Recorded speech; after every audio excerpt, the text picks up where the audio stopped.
Hello, everybody. Welcome back. I'm your host, Mike Brown, and today I'm joined with Aaron. Hey, yo. How's everyone doing? How you doing, bro? All right. So, let's just do a quick how you doing? How you been? What you been up to? Been pretty good. It's been a minute since I've been on the podcast, honestly. For real, yeah. Like, timings have been weird. But doing pretty good, honestly. Just working my way through the semester. Or the quarter, rather. But it's been pretty good, honestly. Honestly, much of the same for me. Yeah, just kind of been going day by day, but it's all pretty good, honestly. We've been chilling, played some D&D, Pokemon D&D that a friend of ours yeah, that was fun. made DM'd. It was pretty fun. He made that. He customized it pretty much from his own creation. He created. He wrote it. He homebrewed the whole thing. It's kind of interesting so far. Like the mystery dungeon aspect of it. It's definitely more of a mystery dungeon. He's thinking about doing a training one at some point, like a trainer one. Yeah, I feel like that. I don't know how that one's gonna work. I feel like I like the idea of that. It's just more of a matter of I know how to play Pokemon a lot because I played it a lot. But people like Devon, for example, Devon hasn't played that much Pokemon, and making a whole team would be just a little. It's a lot of things to deal with written down, But we would use Pokemon Showdown, which is what we're doing now. I was about to say that'd probably be the best thing to do is just use the game. It would just be very interesting, like for a lot of people that aren't very versed in actual battling with like Pokemon. For sure. But it's been pretty fun. Like we had the first session yesterday, 2 teams, and it was pretty interesting. Which one did you pick for the prologue? You picked. I picked a Charcadet. Charcadet, yeah, little boy, little dude, little fiery man. Yeah.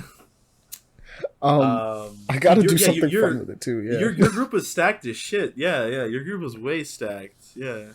We had a Haunter, we had Absol, we had a Charcadet, obviously. We had who else was a Dragonair? The Dragonair, and then you had a Ditto. A Ditto. A Ditto, yeah. It was a fucking Ditto. So that's fun. And technically we're supposed to have a Charmeleon. Yeah, but they showed up late, unfortunately. But like I think either way, this was the prologue, so it's just whatever.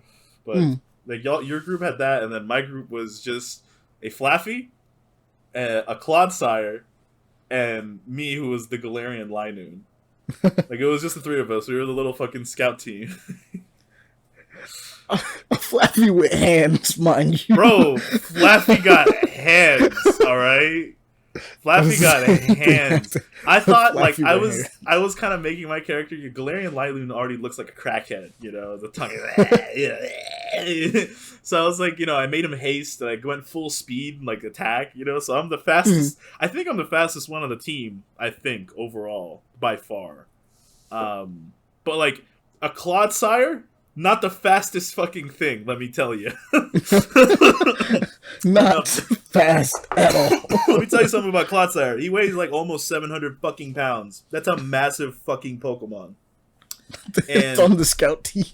It was pretty funny because Wolf was doing the fucking Clodsire, come on. He was talking like that the whole time. It was pretty funny.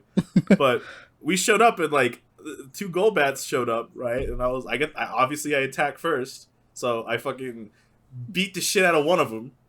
And then one of the other ones gets fucking thunderbolted by the Flaffy.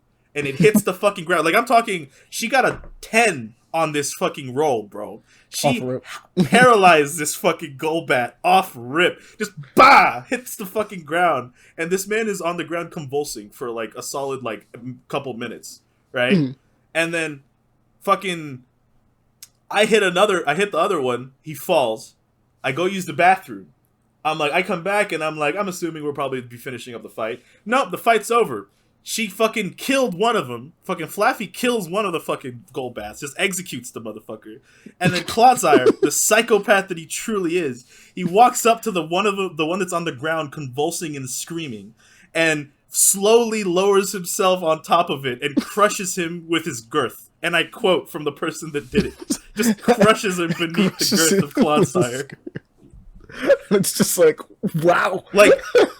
Like, can you imagine how fucking terrified all the other Golbats that were in the air watching that shit must have been? Like, they just witnessed the guy was probably screaming at the top of his just fucking gets crushed. Everybody's like, jeez, this Pokemon game got and like dark. Cloudsire's got this. Have you seen what Cloudsire's smile is? Cloudsire has this like stupid smile that he always has. And I just imagine that like, smile as he's crushing the poor fucking already then. And I come back and it's over, and I'm like, oh, okay. You know, yeah, and like you went into it with crackhead energy, and you're like, "Oh wow, I am not the worst one here." Like, you know how in fucking Chainsaw Man, you know, like the fucking dude with the ponytail is a fucking psychopath by normal human being standards. Oh but yeah, it's just how fucking stupid and crazy these other two fucking insane people are. He manages to be the straight man. You know what I mean? Just because of how outside of the ballpark those other two are. It's like that scenario. He's like, you know what? I guess I have to be the rational one.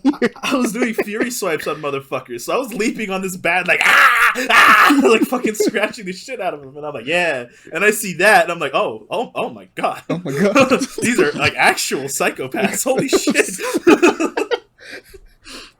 Our group was a little less crazy. We had like a pretty chill haunter. Yeah, it went. Y'all were supposed to be the combat group. We switched completely.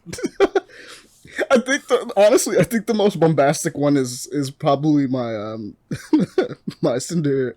Yeah, Cinder. Fucking this man looked at a giant ass Crobat in the fucking face and was like, "What's up, punk? What's going on? Wanna fight?" He's like, it's go time." Well, Cinderace is ready for the ones. I mean, not Cinderace, but fucking Charcadet is ready for the ones. It's just out here.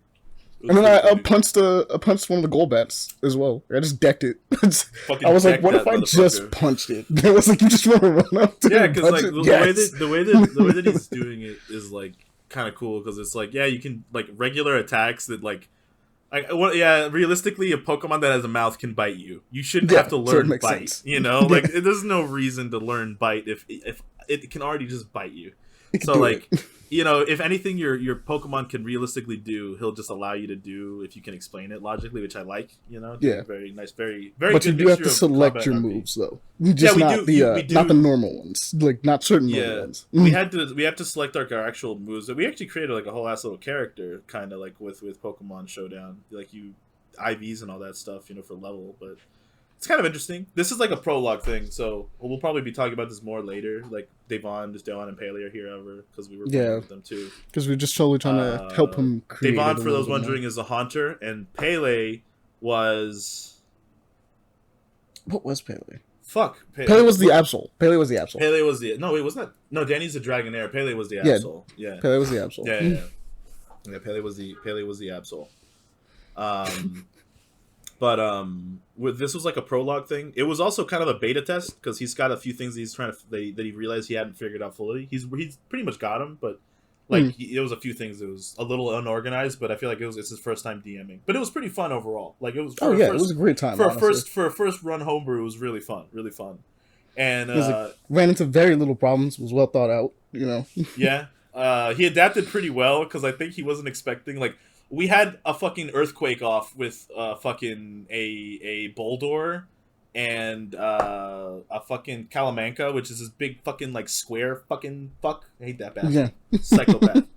Actual crackhead energy. Actual fucking lunatic. Just fucking earthquake. Like it was like 3 or 4 earthquakes back to back. And we have an electric type. Flaffy is an electric type. So it was like, what the fuck? You know?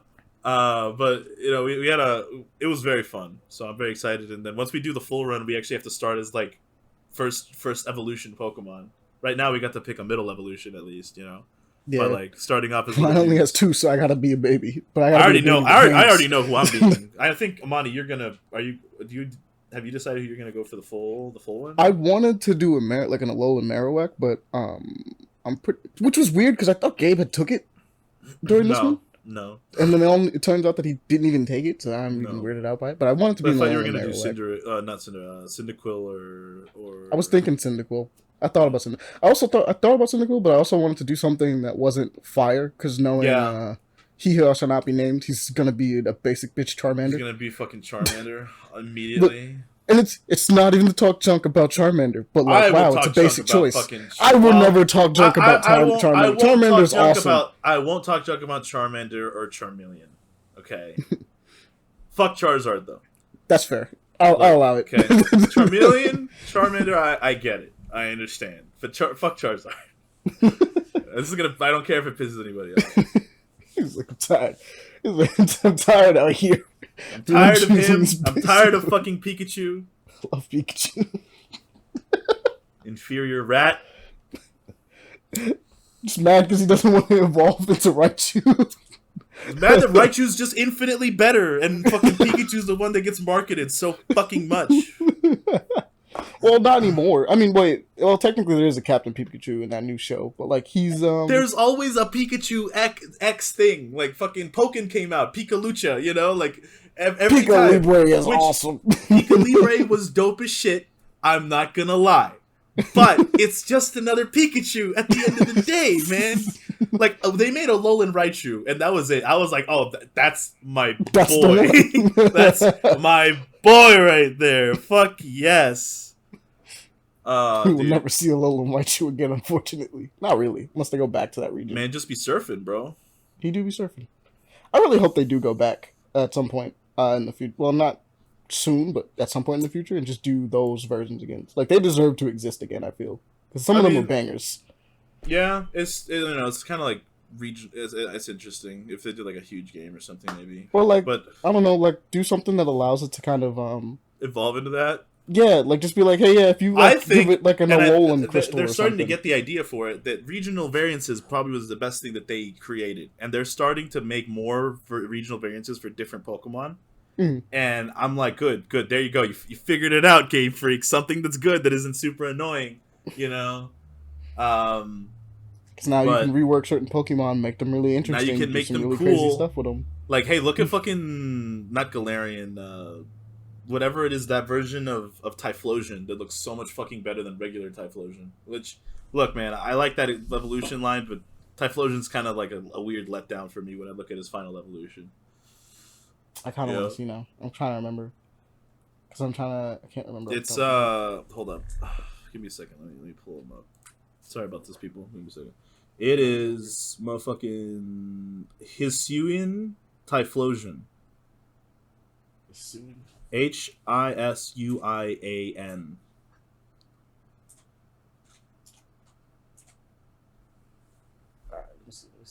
He's got this like really. It's on his neck still. It's just his neck, but it's got this really cool like pattern to it.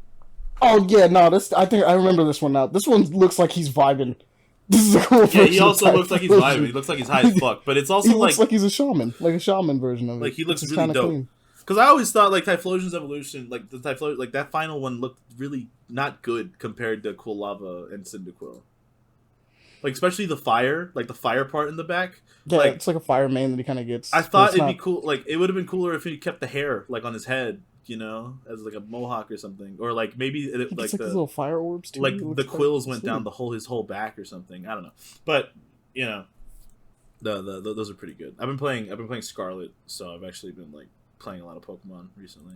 But yeah, I think the weirdest thing about Cyndaquil is that he starts off with this little snoot. He's got this little and then it just disappears. Yeah, he goes from an echidna to like a weasel. Yeah. Because that's just straight up a little. I like him as a weasel. Don't get me wrong. Because like Cyndaquil is great, right? Yeah, but Cyndaquil a little. Look at the little guy. Look at the little. Adorable. Adorable. He always has this little snoot that's a little. And weird, then there's my boy Aron. That's just me. It's just you. He has undergone 0 design changes since his introduction in Ruby and Pearl, and Ruby and Sapphire. This is because he is without flaw. Don't fix what is not broken. They have not changed any. Not a pixel has been changed on my boy. But yeah, nah. Pokemon's fire. Like a Pokemon D&D fire. Pokemon doing its best out here. That's what I'll say. Hobby did an amazing job. Hobby did an amazing job. But the D&D was awesome. So we'll let you guys know how it keeps going. Maybe one day Hobby can like pitch this to Nintendo or fucking Game Maybe. Hopefully, just the idea of it would be actually You really imagine? fun. Like, hey, you wanna use this system? We took your system and then made it like funner for people that like aren't playing the game to do. No. It's like D&D. It's like, why wouldn't you just play fucking Mystery Dungeon? You can't play Mystery Dungeon with your friends! That's true. also That is can't- facts. You also can't choose to two-piece up a Crobat for absolutely no reason other than because you felt like it as a Pokemon. That's also true. Definitely Which- two-pieced up a Crobat. Literally every Crobat that I see, I would fuck up if I was a Pokemon. I honestly. Run them hands, Crobat. Or Zubat, not Crobat, Zubat. Well, Crobat, fuck Crobats too, but Zubat and fucking Golbat, those two. Fuck the Zubats. Oh yeah, no, I would definitely I would punch a Golbat every day. I did punch a Golbat. Fucking bitch. But yeah, pretty good. You know, pretty good. Chill. But I also want to mention that I got started playing a bit of Resident Evil 4. Actually, Oh yeah. How you been enjoying that? It's fire. I mean, it's like the first chapter, but Yeah. the amount that you can do off rip, because I didn't get a chance to play the demo. Mhm. I wanted to, I just didn't at the time. But playing the actual game, sick. So, basically, here's something to quickly describe this. So, in the original game, it felt good to shoot things and do everything. But this was the first game that you can actually aim at people, right? And the camera was in a third-person view. First Resident Evil to kind of do that. In that game, it was kind of crazy with your interactive level, right? Originally, because in that game you would shoot dudes in their knees, right, or their head. If you shot them in their knees, you can do like a kick, Yeah. or a suplex, Yeah. something like that. And you're like, all right, that's pretty cool. You can knife them, right? You have your knife, you can just slash, do your thing. In this game, they was like, you can parry with your knife. You can still slash, but if you aim with your slash, you get precision stabs, right? Oh. And if you don't aim, you get slashes. Oh. Right? Okay. You can shoot dudes in their face or knees and get a stun. You can do a kick. The kick still knocks everyone back. Or if you go behind them, you can do a suplex. You specifically position yourself to do crazier stuff. I think there's another one. They have a dodge mechanic that's in there that's kind of hidden. So the deal is that if someone swings at you and you crouch and use the left stick, you do a little sway. So it's not the exact same as 3, where you had just a straight up dodge, but the dodge is kind of more so replaced with the parry. But the dodge in this one is still a thing you can just do. So wait, can you say if someone swings at you, you move away from them, or do you how do you? You do a little sway, you duck down. So if you hit crouch when you do it, your character will sway in a direction to kind of swoop underneath it. Okay, they'll fucking duck that shit. They'll be like, what? He's like, yeah. Nope. I've been boxing since I was 12. They have 2 types of parries, I should say, because they have a normal parry that's really generous, and then they have a perfect parry. The normal parry deteriorates your knife, but if you do a perfect parry, knife's fine. Well, the knife break?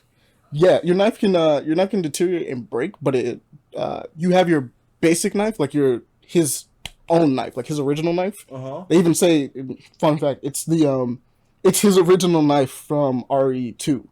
It's Leon's original knife. So whatever knife you finished that game with, he kept that shit and was like, "This thing is useful." God damn! I mean, yeah. Which this is will fair not enough. break. But it'll deteriorate. But what you can do is when you are at its limit, you can find other knives that are around. They're actual basically kitchen knives and things like that. Yeah. And you could use those as much as you want. They're basically disposable knives that you can use to save your real knife. Okay. I'm assuming you can fix it at the merchant or whatever. Mm-hmm. Yeah, you find the merchant, you're like, fix this up. What are you selling? What are you buying? It's actually him too. Does he say it? Please tell me he says it. Thank I was God. waiting for him to say it. I'm like, yes, he said the line. There's no way they don't have the homie there, especially after they had the Duke say the fucking line in fucking 7. Mm-hmm. They know. They know. They know. What are you selling? That's one of the most iconic fucking video game merchants of all time. Oh yeah, it is. He just and is. the lines too. I think it was an inspiration for video game arms dealers because Xur is just him. Yeah, just him on a cosmic level. They knew what they was doing. He literally has the robe and everything. You can barely see his face. You can't see his face. He talks weird. He's like, yeah, of course. It was like, you know what? We understood the assignment. I did a good job with it too. But yeah, like what you can do in that game is like crazy in comparison now. Yeah. Like the interactions with enemies are wild. They are more aggressive though. I will say this, but that's good though because at they least are it's more not just you aggressive. sitting there. Well, they're more aggressive mainly because it's like you can do so much to them. Like a single Granados isn't doing anything to you anymore. Like they have to throw like packs. I know, so that's what I'm saying. Like it makes it so that you don't just sit there and wait. Because I remember playing I played Resident Evil 2 at my friend's house one time, and it really was just a lot of you just sitting there waiting for them to come to you a lot of the times, or like waiting for them to swing at you. And then you can you can do the same thing with parries too. You can parry projectiles, so like they'll throw their axes. You can shoot their axes. Well, I think you can shoot their axes in the original too. Yeah, if you got fucking lucky enough.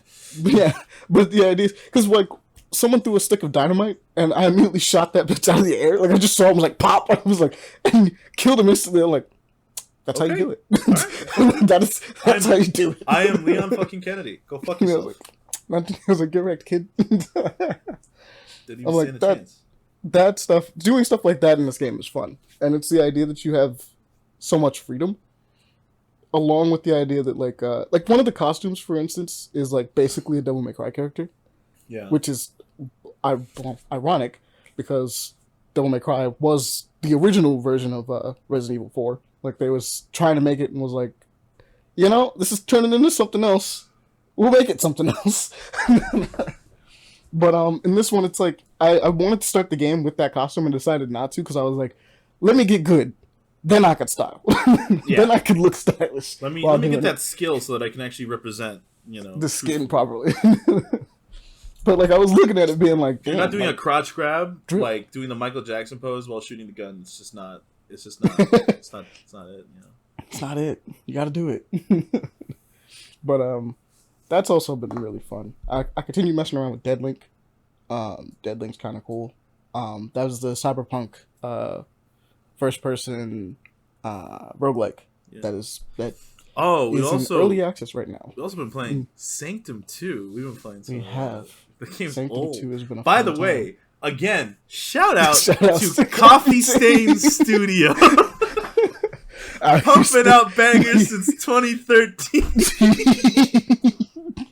Didn't even know it. Just dude, you were telling me about this game. I saw it launch and it said Coffee Stain. And I'm like, there ain't no fucking way, bro. I can't escape these dudes. Yo, they're making another one of these, aren't they? They're making a game like this, which is why we were buying this. Yeah, the other game is I gotta find it. Our friend Squishy sent it to us. Let me see if I can find it real quick. But it looks cool. Like it is. So basically, someone looked at this idea and was like, "We can do that, but with more." Like, right? For those who don't know, Sanctum 2. I don't know if we talked about it before on the podcast. Probably. I really don't know.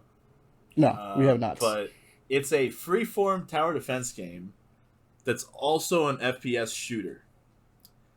And sounds like what? But it's and I'm shitting you not. They did what Javi and I said they need to do to monkeys. That's what needs to happen to Bloons Tower Defense 7. This game is literally proving what Javi and I had in fucking mind when I said they need to go first person with the tower defense game. And I was right, and I'm so glad I was right and somebody's done it beforehand. That's so right, because the game exists. This game is fucking good. Like you get to put like design the path that you force the monsters to take. And there's like 4 different characters. This game is old. This game came out.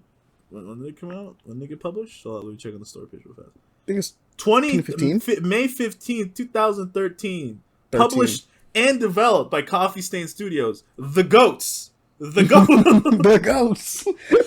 The Goats. Literally. I found the game. The game is coming out in third quarter of 2023.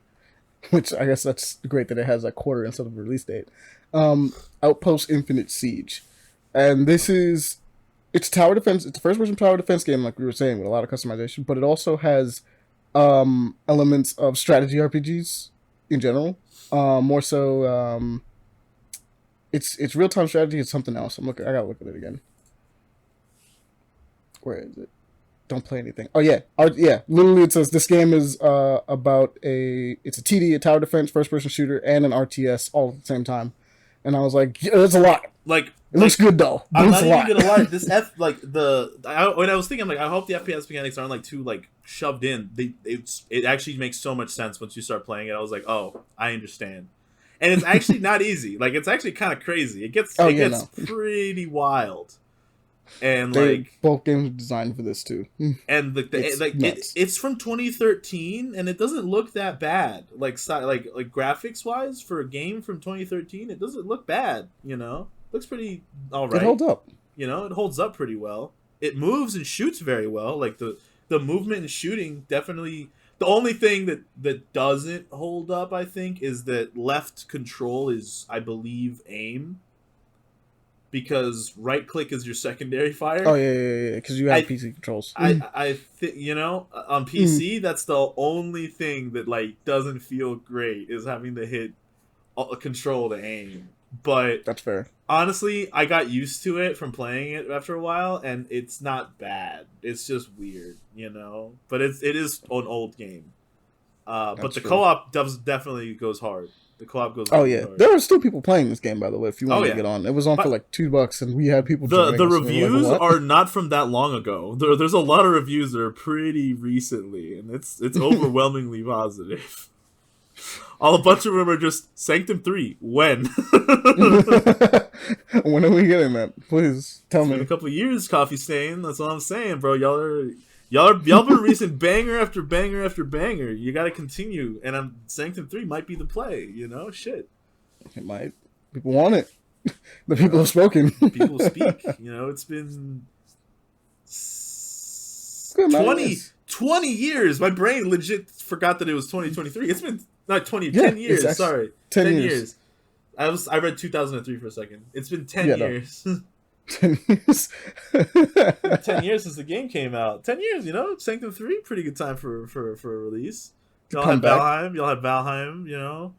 I think Yeah, you y'all put out Valheim. You put Goat out Simulator 3. Goat Simulator 3. Deep Rock Galactic. Bro, it's funny as shit when you launch up Sanctum 2, because it's so old, they probably haven't updated their things. It's like, yo, sign up for the Deep Rock Galactic beta in 2015. And I'm like, hey, yo!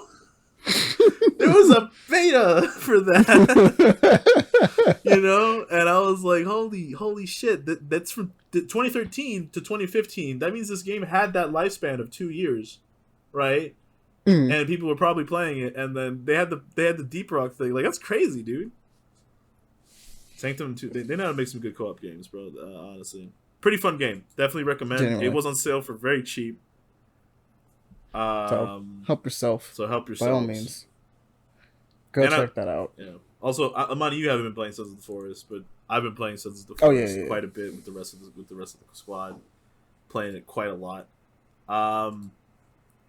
It's got a few janks in it, but it's getting updated like continuously. Like, It is still early access. the if I'm not last mistaken, update so. that they had was actually fixed a bunch of weird shit that we were running into, which was kind of nice. Oh, I bet.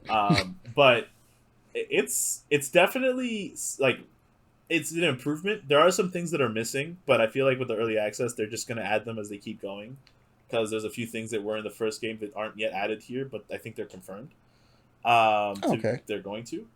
But overall, like, the crafting mechanics are weird at first before you really know how they work. But then once you learn, oh, you just have to break the stick and put it on the ground, and then that's where you build the fire. There's not like a way to directly place it down anymore. The free form ability of it is actually kind of nice.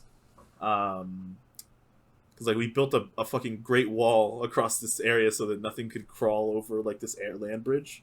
Doesn't matter because they can spawn next to you, which is kind of annoying. But you know, they'll hopefully fix that as they go. There are like roaming parties, but there's like specific types of enemies that can spawn close to you and close to your camp, and it doesn't matter.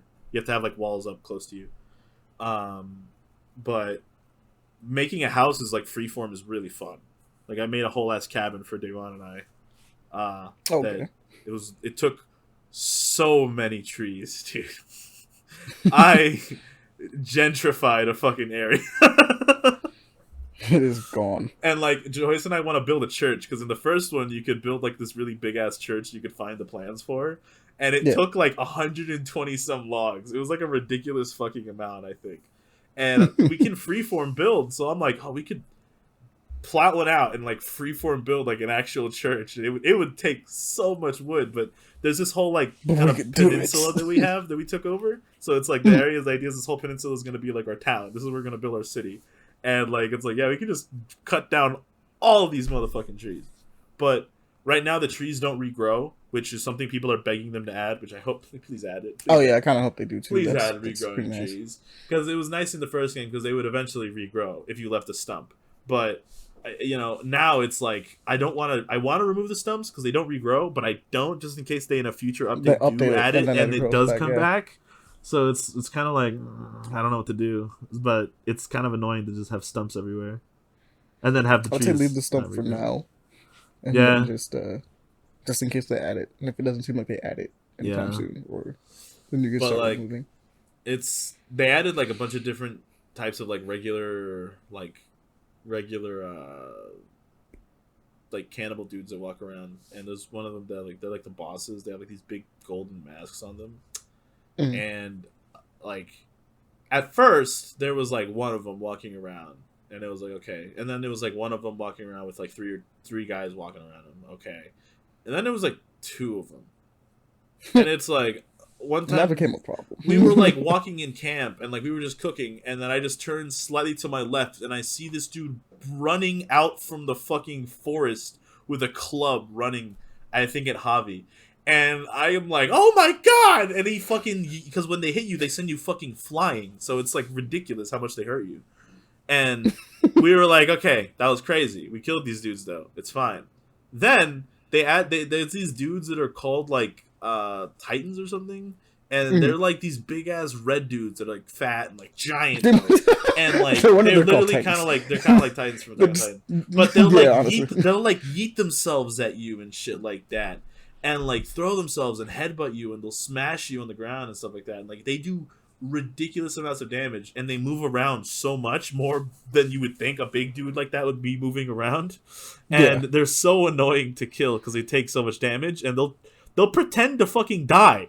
Like one of them fucking went to the ground, and we were like, okay, and I went up to stab him, and he swung at me while he was on the fucking ground, and I was like, hey yo, hey yo, you're not allowed to do that. You're not allowed That's to some play Resident dead. Evil shit. That's what that is. You're not allowed to fucking play dead. What the fuck? That shit was wild. And I don't know if it was like it bugged out or if that's like a thing that they do. I'm pretty sure it's something they do. But yeah, he got like we all hit him and he fell over holding his stomach, and I went off to finish the job, but he swung at me and I was like, scared the shit out of me. He's not dead. He is not infected. Definitely, we haven't gone that much into the story because we're kind of waiting for more, and because they're adding more stuff to caves, so we're kind of not doing a lot of the story yet until like they fully get everything going, and then we'll go cave diving fully for story and everything. But for now, we've just been like building like the town and building our houses and stuff and getting everything working. Winter sucks. I don't know what we were supposed to do. Like we'll probably have to go and find the drinks and stuff like that, and like have like water something like inside maybe, but we can't. The lake freezes over, and we had a fish based diet, you know. So it's like, well, and like we had all the traps and everything, and then it all froze over, and we're like, damn, well, yes, we have to go. There goes our main source of income. Fuck, he who shall not be named. 34 minute 34. He who should not be named, obviously being the fucking lunatic that he is, fucking eats people. Like he literally, like day 2 he was like, you know what, I'm just gonna start eating them because I want to assert dominance on them, and it was like no, and he just keeps trying to make us eat them, and he was like, hey look, now I got food. Look, I brought food for luckily, everyone. luckily we've been smart enough to like have a bunch of drying racks, and we had like 20 fish. We had a bunch of fish that were just like saved, like dried up just in case. Like, we'll be fine. But like out. he had like all these body parts because they keep attacking you and they just keep stacking up, and like he just keeps taking their legs and like arms for food, and it's like you fucking psycho. You've been here for like 5 days, man. There's He another. Started on day 2. Like literally the second that he had the opportunity to revert to go to cannibalism, he just said fuck it. You wasted no time. You know, he's gonna get that. He's gonna get that weird brain worm that people get whenever like you eat human meat too much. Oh yeah, this is crazy. Fucking mad cow Basically, disease. kind of turned into a zombie almost. Fucking mad cow disease. Yeah, So it's crazy. it's scary. But yeah, pretty good. I do recommend it. It's like right now it's still in early access, so maybe if you're on the fence, maybe just wait till it's like updated a little bit more. But I enjoy the actual island survival aspect of it, and it's pretty fun with like a group of friends, honestly. So pretty enjoyable, realistically. Sanctum 2 also highly recommend. Please make another one, Coffee Stain. Please, Come on, go on. do it, Coffee Stain. It's, You ain't about it. Just start talking junk to me. You ain't about it. You won't do about it. It's like, seems like you guys are like Valve. Can't count to 3. What's happening? No, please, I love you, Coffee Stain, please. Honestly, it's crazy how many of their games are in my library. Like, I'm looking at all the games. Yeah, they make, it's and like, I was like, we what? like discovered this company backwards in the weirdest way possible.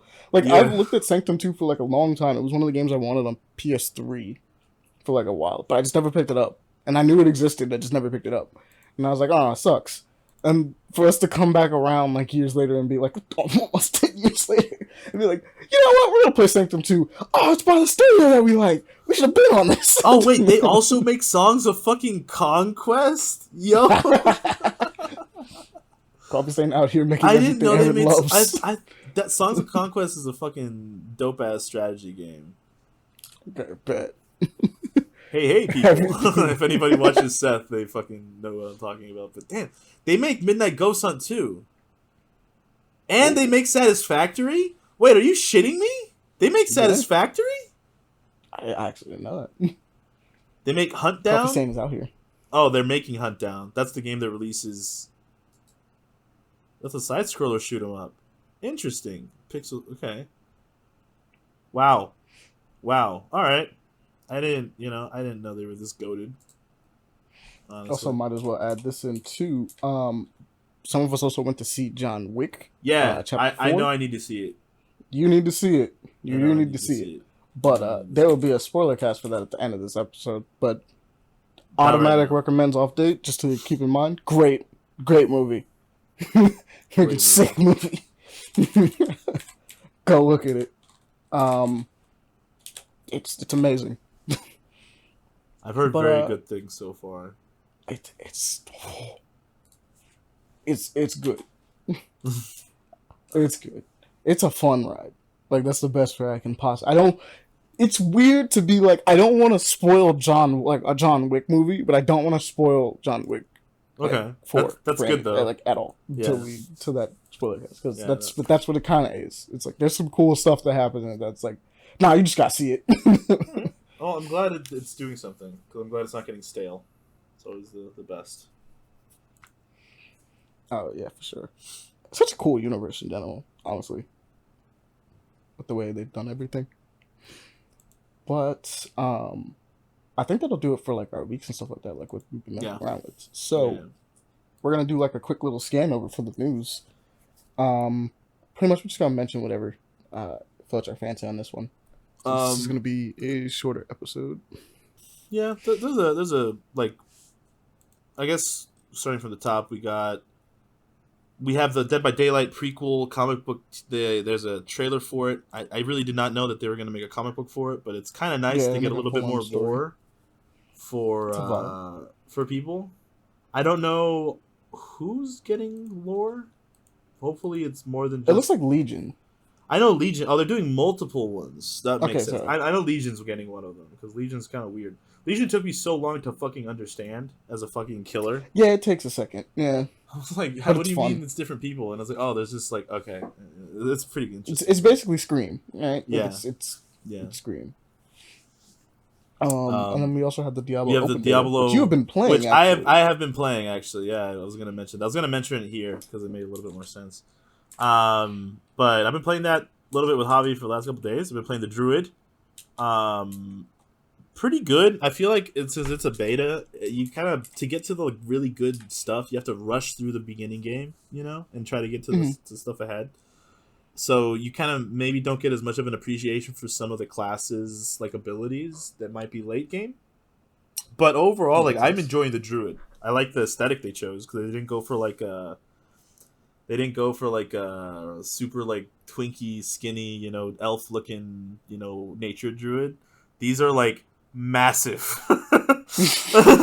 Both the male and female are like strongman physique. They're muscular, but not like shredded. They're like big, big, and you can go and you can turn into a you have like you can do like nature abilities. So you have like lightning and wind and Yeah, earth, like rock. You can be a fucking like a fucking airbender, and all that stuff. Pretty dope. But pretty dope. you can also be a fucking werebear, which is what I'm going Huh? for, and it's fucking dope Yeah, as shit. I'm that's not gonna pretty lie. wild. Or a werewolf. You can do both. You can do all of them technically, but you can do werewolf. You can choose to specialize. Is kind of like Okay. the idea. And each of them, like, I think like lightning, you can do a storm. There's a point where you can do a storm. You can do a tornado. You can summon like a rock slide. Okay. Like there's like a evolutions that, but like there's like the bear gets like a there's like a ability that's pulverized, and you just fucking smash the ground, and like it's like you literally are just big ass bear. And I think the wolf is more DPS oriented, like fast attack, Mm. but the bear The is bear more is just just big, like hefty. tank. Like you're a fucking tank, and it's been very fun playing as the fucking bear. It's pretty interesting. Um, I like the idea of like we had this fucking bandit that was like fucking trying to sneak up on us, and the idea of like you engage these two dudes that you just try to see. They got two guys walking through the woods at night. One of them shoots like because Javi is doing a mage who's like an ice mage. One of them shoots out an ice storm. The other one transforms into a fucking 8-foot bear. And You're like, it's you like, know what? oh, it wasn't because my dude is already big. He barely grows. Like he's already like 7 feet tall, like as is, and then he goes like Yeah. another foot to get to bear. But it's not like that much taller from human to bear for him. So he's already massive as fuck. Now you're just having to deal with this. No, it's like nah. You literally poked the bear. It's like I was like, yeah, he was like, we've done it. he was chilling. And now he's angry. You look at your buddy like, bro. All you had to do was leave him alone. But yeah, it's interesting. I wouldn't pay $70 for it. I'm gonna be real with you. If I'm Yeah, being, no, it makes 100%. This is like a game that I'd pay like $30, maybe $40 for. But you I think also we have to, can all agree that like the pay hike that's been happening is really crazy, yes, especially since games really don't deserve it. especially Recently. because this game, Amani, this game has both a battle pass and it has an in-game cosmetic shop. Oh yeah, no, that's if you have that, then why is it even $70? Like it's why are we only doing this? cosmetics, so whatever. I get it. Like I kind of feel that the same way, but at the But it's same the idea time, that you have the audacity to charge me you have the 70 audacity bucks. to charge me $70 when you're gonna charge me And for then, fucking yeah. skins. You're not even gonna let me unlock them potentially. You're gonna okay, and then you have a It's battle just like- pass system. It's like okay, that I probably also have to pay. Do you have to pay for that as well? probably. I don't fucking know, but probably. I'm gonna assume yes. Because it's like, if I have to do that, then why? Like, why are we? It's just weird, right? Like, it's like one of those things where it's like like, usually games that get away with it, it's like yeah, Fortnite has a battle pass system, but Fortnite's also free. It can well, run free. like, So it's like, yeah, it's like, like you could get in for like literally no dollars, and then You don't- if you want to you get know. more out of your game, then yeah, you pay like $20. I think it is total. I think but it's 20 or 10. One of the two. It's actually more reasonable if it's 10. I can't remember. what the battle It's pass? like- It's $10. Yeah, it's 10. Yeah. See, like, and you stay in for $10. It's like, okay, like, Yeah. makes sense, right? Like that's actually a pretty decent business model. Is it? No, Anybody can get mad at that. is it? No, I think it is $20 But- actually. I'm trying to do the If math it's- here. if 'cause it's I'm 20, doing- it's 20, I'm doing, but, I'm you know. doing Costa Rican money to American money. I think it is $20. If it's 20, it's 20. But like either way, like it's not that much. It's Like not. Yeah, realistically, it's still you know. free. It's The not game $70 is free. and then it's not a $20. $70 game and then they added to, which is like a lot of people are complaining that like it's like yo the game just released and you're already focusing on a cosmetic shop, which I think I've said that about a bunch of games. I said that about Dark Tide too. That I was like they just Mhm. released it, It's still got a lot of issues, and then they had a cosmetic shop, and it was like still kind of broken in some ways. They fixed it since then, though, Amadi. I don't know if you'd be down to download it and play it again. I still have it downloaded. I just haven't jumped on. My PC laptop is running it way smoother than it used to, for sure. Okay. So like your PC will probably be running it way smoother too, and like I have, so that's nice. And they've added a few. They have done like genuinely good updates for Dark Tide, which I'm happy about. But anyways, Okay. like So we'll have the to go thing back to the thing that, about it is like I don't know, a game releasing that's $70. Dark Tide also wasn't $70, by the way. Dark Tide was Yeah, Dark Tide was like 40. Dark Tide was like significantly cheaper. Dark Tide was like $35 for me, I think, something like that. Yeah, and I think it came up to 40 in the US. So it's just like, yeah, no, wait. I feel like if you're gonna go around this type of thing moving Don't forward, charge games me should cost less. It also, it's not like it looks $70. Like I don't have the fucking ultra amazing Yeah, it's graphics Diablo. installed, to be fair. But by the way, for people Diablo. for people wanting to download this game and play it or whatever in the future, there's like the base game, and then there's like a 40 gigabyte additional download that is just like the HD resolution. So that's how much that changes apparently. That's how fucking different that looks with the HD. Like 40 gigs worth of But it's one of those things where it's like, I don't know, man. I don't think it's worth $70. So at that kind of price, not the kind of game it is. I mean, Diablo's a great game. It's a great game series, right? But I feel like it was gonna sell regardless, whether it was 60, 50, 40, you know. But like, and a lot of people might be like, it's just $10 more. Why are you getting upset? It's the fact that the game price is increasing. But like, I think we can all say this: game quality, as far as from the AAA developers like Blizzard and stuff like that, has been decreasing. I mean, okay, I will say that about quality. This game. Overall, the only time that I have had it stutter is when it's loading in like a really big hub area and it's loading in a fuckload of people. That's the only time I've really had it geek out on me really bad. Admittedly, but overall, with this and being I will the fourth say, Diablo, I would assume that it would work. I will be honest. I'm very you know? critical of this game because I don't like point and click based games. I'm That's not true. very big on them. So like me and Javi are playing it. And Javi and I, both of them, are like, it's point and click. Ugh. But to its credit, it does feel incredibly smooth to point and move, like click and move in this game. Well, if I'm not mistaken, you guys both liked Torchlight, right? Well, no, we played Stolen Realm. Like it's like there's like certain exceptions because the overall gameplay is fun, but it's not like my go. Like it's something that it kind of kills my, like a little bit. Like pointing, it really depends on the scenario, because like we played Stolen Realm, and like I can. And get Stolen Realm kind of works as like a D&D kind of thing, yeah, right? stuff like that. And it's like I can get it, but like I can be a little picky when it comes to those games. And to its credit, it does feel very smooth to like move around and like it looks good. It feels pretty satisfying to fucking smack. Playing as a bear, turning into a big ass bear and just fucking sending some dude flying into the sky. It's pretty satisfying. Javi's been enjoying it too. And like the classes are like they're like there's a berserker, a necromancer, a like sorcerer wizard, and then a rogue, and then the druid, and they're kind of like classic roles, but the the barbarian. Sorry, the barbarian.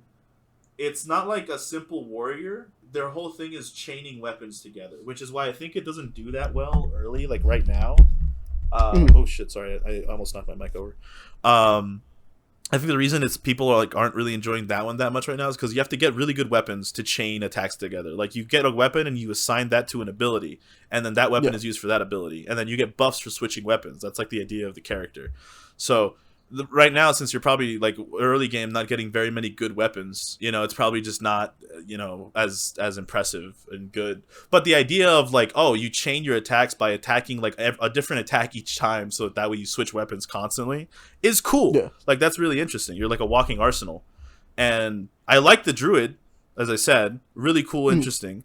The sorcerers are really cool too. Like the wizard, like you can get like all of the different elements, but like it's really cool. And the rogue, from what I understand, is probably like the better early game class because it's pretty like you're an archer. It's like an archer assassin kind of mix. So they're not too stereotypical. Like they're done a little bit differently, and you can play them very differently. Like you can not be a werewolf or a werebear if you don't want to. You can just be a fucking elemental druid and like call down a thunderstorm or a tornado from the fucking sky, you know? Because that's what you do. Because that's fucking crazy, you know? But if you want, like I do, because I'm like, yo, the idea of turning into a fucking giant-ass bear is dope as shit. Like, hell yeah, bro. Let me turn into a werebear. Fucking beat the fuck out of you. Maul your ass. You know, that's dope as hell. So I'll go with that route. And if you want to be a fucking werewolf, you can be a werewolf, you know, if you want. And like the Necromancer is apparently really cool from what I've seen. I haven't played him. Probably should have, but you know, it's probably gonna end tonight. It's over. I don't remember. Because it was just a weekend. We'll see. But you know, definitely would pay $70 for it. Please don't pay $70 for that game. I mean, if you really want it, go for it. If you're like a Super Diablo fan, it's like, yeah, you know, do you? You know, you do you. But it's like, I don't know. I just don't think it's worth $70 specifically. But you know, it's not bad. Like it does do something that a lot of games didn't do this last year. It runs smoothly on a beta. So if it'll run smoothly on a beta, hopefully it should run smoothly on launch, right? You know, that's the hope. Hey, the matchmaking worked with Hobby first try. That shit, you know, amazing. It should impress me. AAA game that functions. Whew. Wow. Off rip, crazy. Off rip. Woo. Crazy, dog. I do want to mention, because this is kind of cool, I didn't get a chance to play the demo during Next Fest, but Glitch Busters stuck to you. Like, this has a release date trailer now. This game looks sick, honestly. Yeah. It looks like it has way more going on than it needs to. Way better than it actually is. I kind of want to try it when I get the chance. I really made the mistake of just not getting around to it during the Next Fest stuff, though. Which sucks, but knowing that it's gonna be out in like May, I'm like, yeah, you know what? We should take a look. Co-op third-person shooter looks crazy with a fun art style. Honestly, I'm not even gonna front. It looks so weird, but it's fun. For sure, go look at that one. You guys get the chance. What's another one you want to mention on? I actually haven't seen the full video for this. But there's a fucking Mighty Morphin Power Rangers movie thing that got announced. Oh yeah. And I love Power Rangers. I don't think that's anything new for anybody that's been viewing us for a while. But Power Rangers are fire. But this is gonna be coming to Netflix, and from what I understand, fucking Rita Repulsa kills the Yellow Ranger, bruh. She straight up kills the Yellow Ranger, bruh. And like it's the original squad though. Like they got the original Billy, which is nice. I think they have the original Kimberly. And I think they have the original voice for the robot asshole. Oh yeah. I forgot what his name was. Did they bring back the Red Ranger too? The OG one? I think so. That's nice. Bro, honestly, it's the OG, guys, so I'm okay with this. Like, this is it. And I'm sad as shit. Because Tommy's not gonna be in it, bro. Fuck. Yeah, that's true. That is true. It's the only thing that makes me sad about this whole ordeal is my man Tommy's not gonna be in it, man. Well, because like I saw the Green Ranger back there in the thing, but they're probably gonna have to do some workarounds. But go. April 19th on Netflix. Let's go. We're watching that shit like as a squad. Oh, yeah, for sure. Like, we're watching that. Without question. Which I've always wanted them to do a darker kind of Power Rangers. Honestly, I feel like it'd be genuinely darker Sentai stuff would actually just be cool. Not even like super dark, but I mean like at least like a little bit more gritty, you know, a little gritty. Yeah. You know, not everything needs to be gritty, but it's nice to see some stuff kind of take that route in some instances. I don't think Power Rangers needs to be gritty. No. I just want to see a gritty take. Oh yeah. I don't think it needs it. I mean? I just want, as somebody that grew up watching it, I want to see a grittier take of it as an adult. Yeah, just for the fun of it. Because I think it has potential to be like the idea of being these teenagers. The comics get kind of crazy. Yeah, and the idea of being these teenagers that were chosen by a fucking interdimensional fucking fourth dimensional being to fucking protect Earth from like alien creatures that are attacking it. And it's like, yo, like, yeah, you know, this is it now. You get to control these giant ass fucking like Zords, you know? So yeah, I feel like I'd love to see something a little bit more like, what if they got older? I feel like as they got older, shit might change a little bit. You know what I mean? Yeah, they don't have to be as PG because like crazier stuff is happening. You're an adult, like They're adults. It's like, yo, I'll kill you. Like, what if one of them just hits the point where it's like, yo, I'll kill you. Like, I don't give a fuck, bro. To be fair, they do kill a ton of the villains anyway. Yeah, but the villains can reform themselves. They're not like full. Like they can. They do die, but it's complicated, you know. But at the same time, it's like, what if they do save the world? They do save the world, right? From that point forward, what, they just become like a police force? Like, do they fuck with people? You know, do they fight like terrorists? You know, like, because that's what I'm thinking about. Like, because you really don't see this. If like a Power Ranger saw like a drug deal going on, do they morph? Do they morph and just beat the shit out of the guy? You know? Yeah, like if they see like, hey, look, they pass by like some dude's getting the shit beat out of him, you know, like some dude's getting the shit jumped out of him. Just imagine you're getting the shit jumped out of you, and the fucking Red Ranger or the Blue Ranger shows up and just dicks these two guys down. It's like, what's up, man? It's like, hey, yo, what? You okay? Hop up, let's get out of here, guys. I got you, homie. You want to ride? Hop in the Mastodon. Because it's just something that's never shown. It's like, do they just handle normal especially crimes? There's ones that are like, they're like students or whatever, you know, because they're younger. But like, there's some of them that they're like, yo, this is a straight up police academy. Do you just be normal cops after you're a Power Ranger, or is it just specifically you're a Power Ranger? Like, that's it. Because are you still a cop? Because there was like Power Rangers PD, right, where they were like actual cops. And it was like, oh, and then there was Power Rangers. Dealt with, like, there was Rescue Force. Threats. There was Rescue Force where they were all like different rescue things. And I'm like, yo, so are they also like part of the fire? Are these just like the ultra firefighters? Like, you know, like firefighters that had to deal with the extra day, like basically Fire Force. Like 90% of the game when I played the fucking Rescue Rangers one was just you in a burning building rescuing people in burning buildings. That was like 90% of the fucking game. But it's like, it's a fair question though. It's like, hey, like, if you're a Power Ranger, do you just save normal people, or do you only act when it's like a world or city-wide ending threat? Yeah, I feel like they would save regular people. I feel like the answer is they'd save regular people. I would think so too. But at what point do they become vigilante justice potentially? You know, like, are they just a vigilante group? Because it's like, what are the cops gonna do? You know, like you see them and you're like, you know what? Like, I don't know how to deal with that. Like, they go up against dudes with like plasma energy weapons, and that's what hurts them, you know. But I don't know if a bullet would go through a Power Ranger armor. I don't think it would bounce. I feel like it would just bounce off, you know, realistically, you know.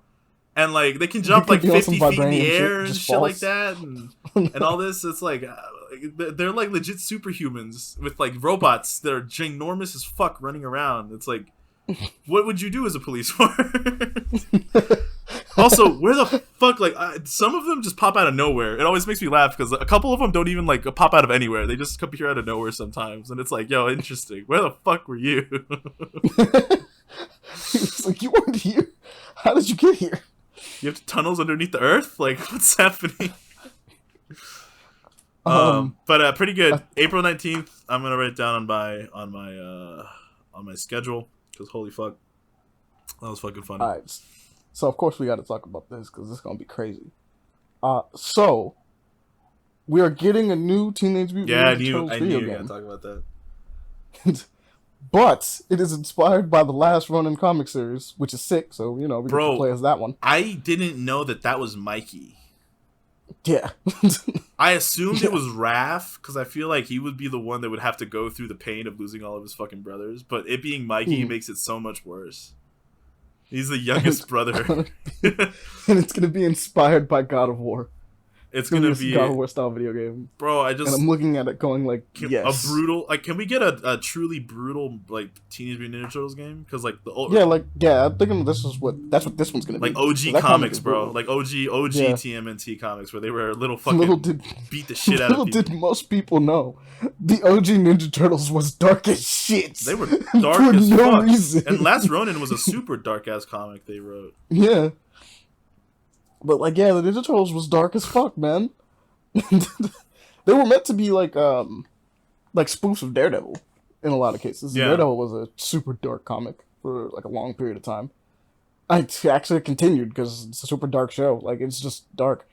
Like, the Foot, went on to become, people always ignore the fact that the Foot Clan really does traffic, like, heroin and people like meth and and and drugs. people Yeah, and like they're like a whole ass cartel.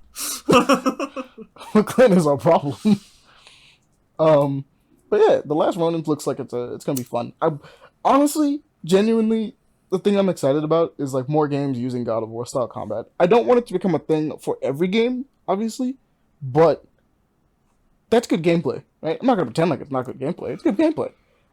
I just want to see it in other things besides God of War, and I want it to get as far away from that leveling system as possible. You know what I mean? I feel like it'd be great Like if they just playing it. if they took fun. inspiration from Sekiro. It'd be ridiculous. Not Sekiro. Yeah, Maybe I was thinking Ghost of Tsushima. that would be nice. Yeah, that would Which, be really speaking cool. of, didn't they release another update for that fucking game? Dude, that's crazy. They did recently. I gotta check it out, but yeah, they did release something. I was like, okay, I've been tempted to replay that game. as you should. It's a fire game. But yeah, I mean, I remember like when the last Ronin like became a thing, I like read it because I was like, what the fuck are people talking about? And I was like, oh my goodness. It was the first time that I'd really remember. It was like I knew they were dark, but I'm like, yo, this shit's dark, yo. Like I feel really bad for Mikey. Holy shit. I think another one I wanted to mention was there is a new Fighting EX layer on its way out. Looks like it's got sidestepping and a bunch of other stuff in it. All they showed from the Akira development channel, but they just showed some gameplay. They got two gameplay videos of like I think it's Alan Walker, I think is his name, and Terry Bogard. Why they're using Terry Bogard in it, I don't know, but Fucking Terry.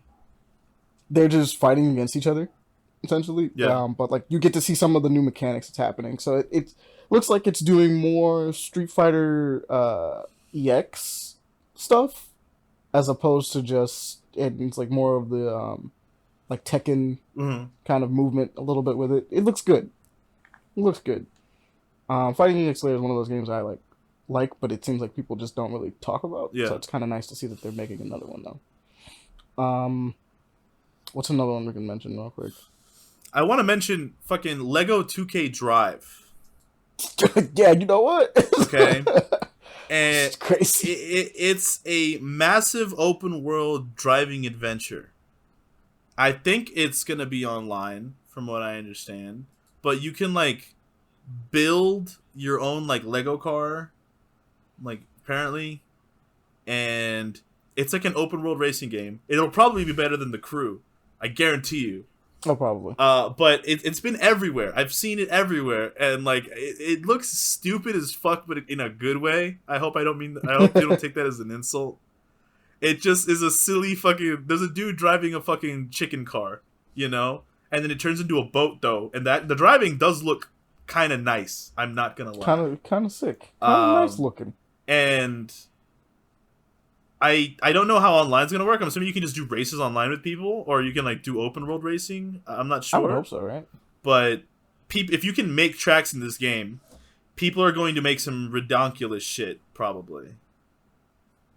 But it doesn't. I don't know if does it have a release date? It didn't even show. It doesn't even tell me a release date. It says pre-order. Oh, May 19th. There you go.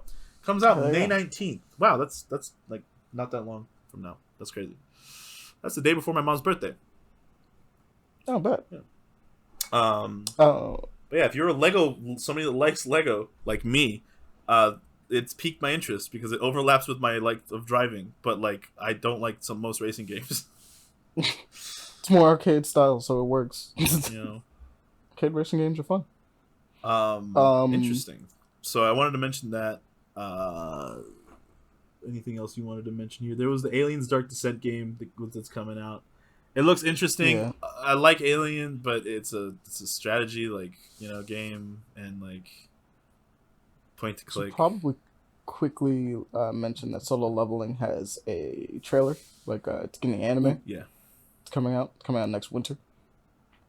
I wanted to put this one back into people's ears. Ravenbound has an official launch trailer. That was the roguelike where you get to turn into a bird. You get to turn descendants. Yeah. It was open world. It was really cool. You can build a deck, right? Like you do there's like a card system in it. There was a card system, but like it was an action RPG. Like you specifically were fighting. Okay. And like you had like Dark Souls combat.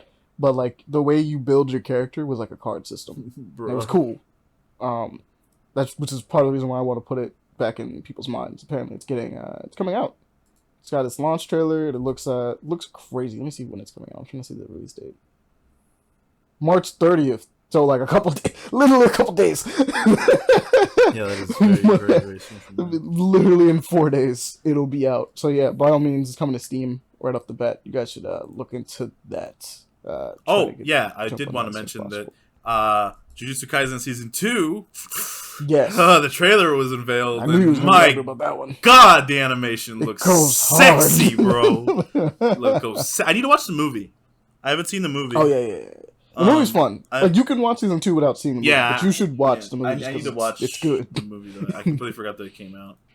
But like the animation, bro.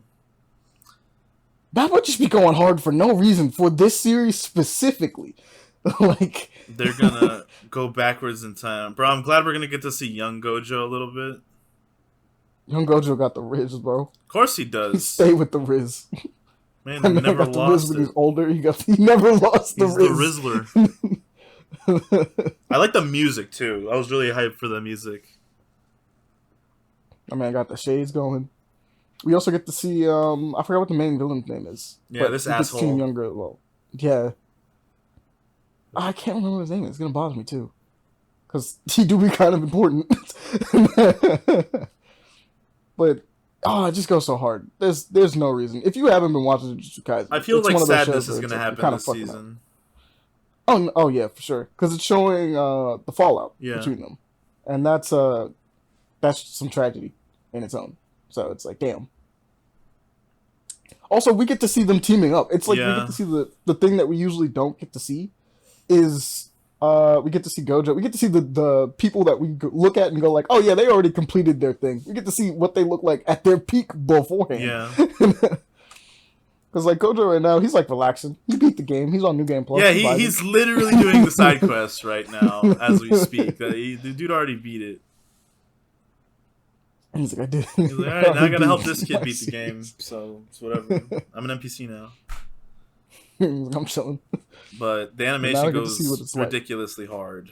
I feel Mappa animators. Are you okay? Are you guys good? Y'all good? I worry about them, man. They make good shit, but they cannot be sleeping okay. I guess the other thing I'll mention real quickly before there's like one last thing I have to mention. But the thing before that is Witchfire. Just because I gotta mention your wizard with gun. Yeah. Of course. Because it looks cool. It looks actually really nice. What era would you say these guns are? Usually better with history than I am. So you usually know off the bat weaponry. What the fuck is this? Hold on. Okay. Because it's magic, but like I can't pinpoint the era. It's like steampunk. Yeah. I'm trying to see the. Yeah, it's like a steampunk SMG. What is this little thing? Oh, what the hell? Okay, yeah, it's like Victorian. It's like a bolt action, very steampunky. Very wow. Those rifles look so crazy. Yeah, it gets kind of nuts, but like it's kind of doing the thing that both me and you like, which is like, what if you just put a magic on a gun though? Yeah, what if like this is like it's probably like pre-World War I, but not like fucking Revolutionary era, like late guns look like really interesting, like late 1800s, like bolt action. That's pretty cool. It's like it's like an artificer. It's like I'm just gonna fucking magic the fuck out of this gun, bro. I'm done with this. He's like, I'm sick of this. Sick of these wizards blocking my shit. Block this. Block a spell and a bullet at the same time. Block an enchanted bullet, motherfucker. It's made to go through your shields. Tired of resistances. All this spell casting and shit. Nah, I need results. But yeah, Witchfire is cool. The thing that I have to mention though is Jonathan Yeah, Majors yeah, has I been knew it was. I arrested. knew it was a Jonathan Majors thing, bro. I was like, no way, no. I was losing I'm it, like, bro. no, it can't be. Literally, I was like, it can't be, man. Come on, Atticus. Come on, Atticus. No way that my boy Atticus did that. And Not like this. yeah, for those of you who don't Um, know, Monty, yeah. inform the people.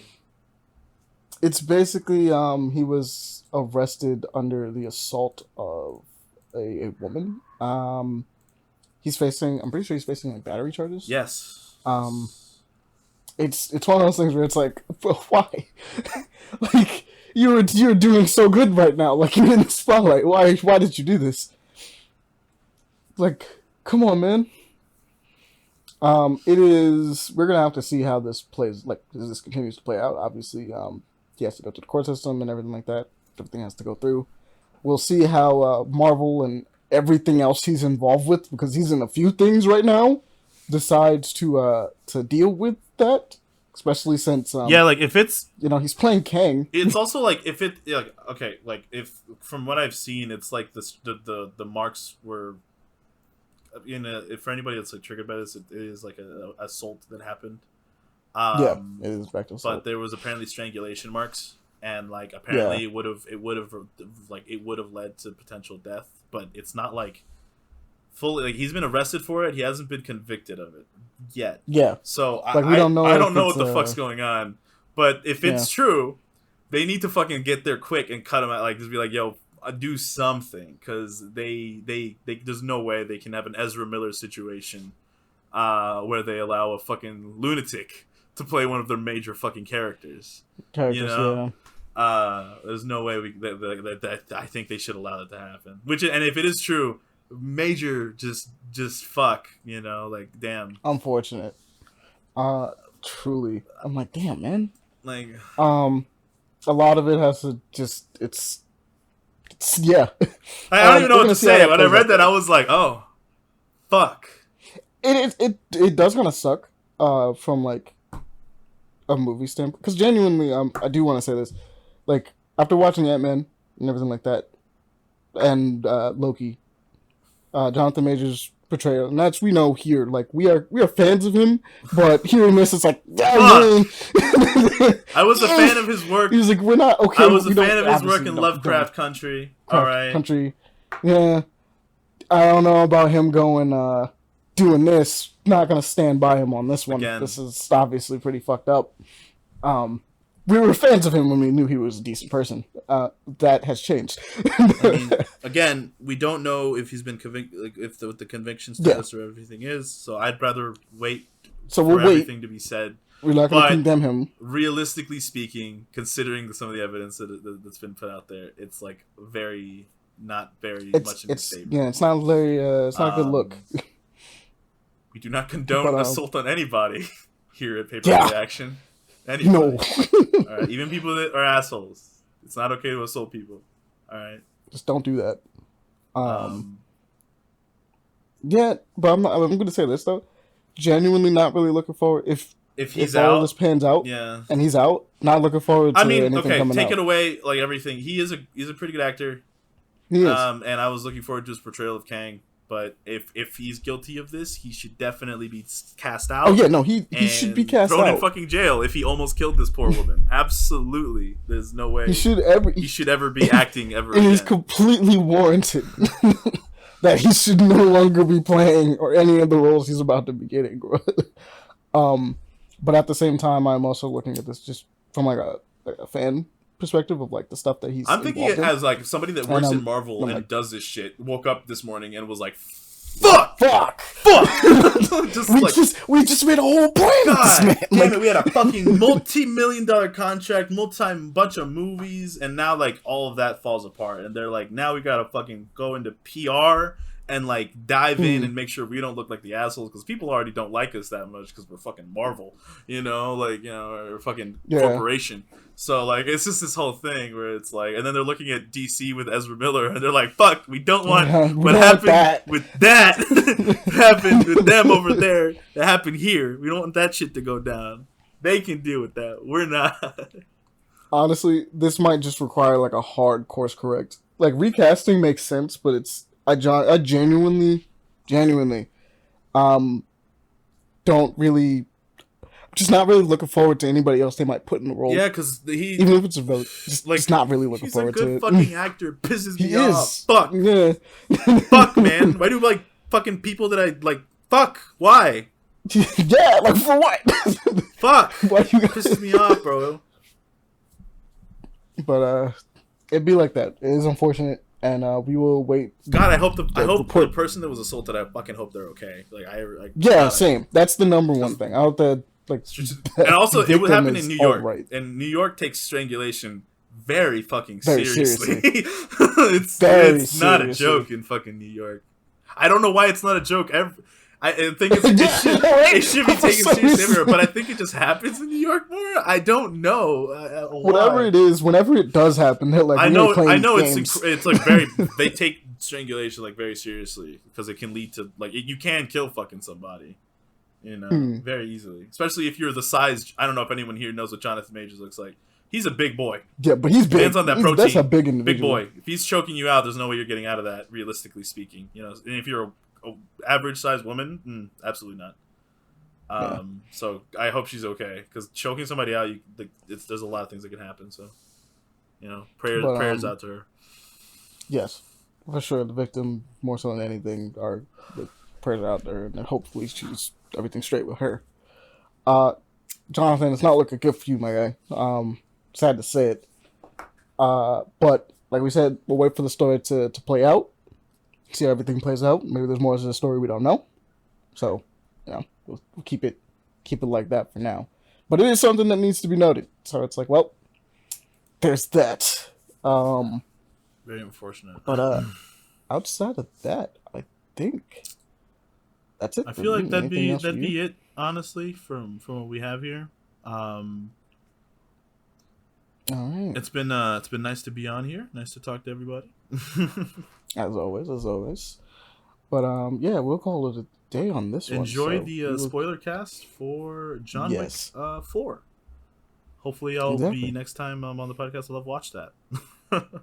Oh yeah, no, we'll definitely talk about it again next time you jump on. Yeah. You've watched it. You should watch it though. Yep. That is it's your homework assignment now. Yeah. Like you have to go do that. Gotta go watch it now. But all right, we will catch you all. See you later, alligator. Peace.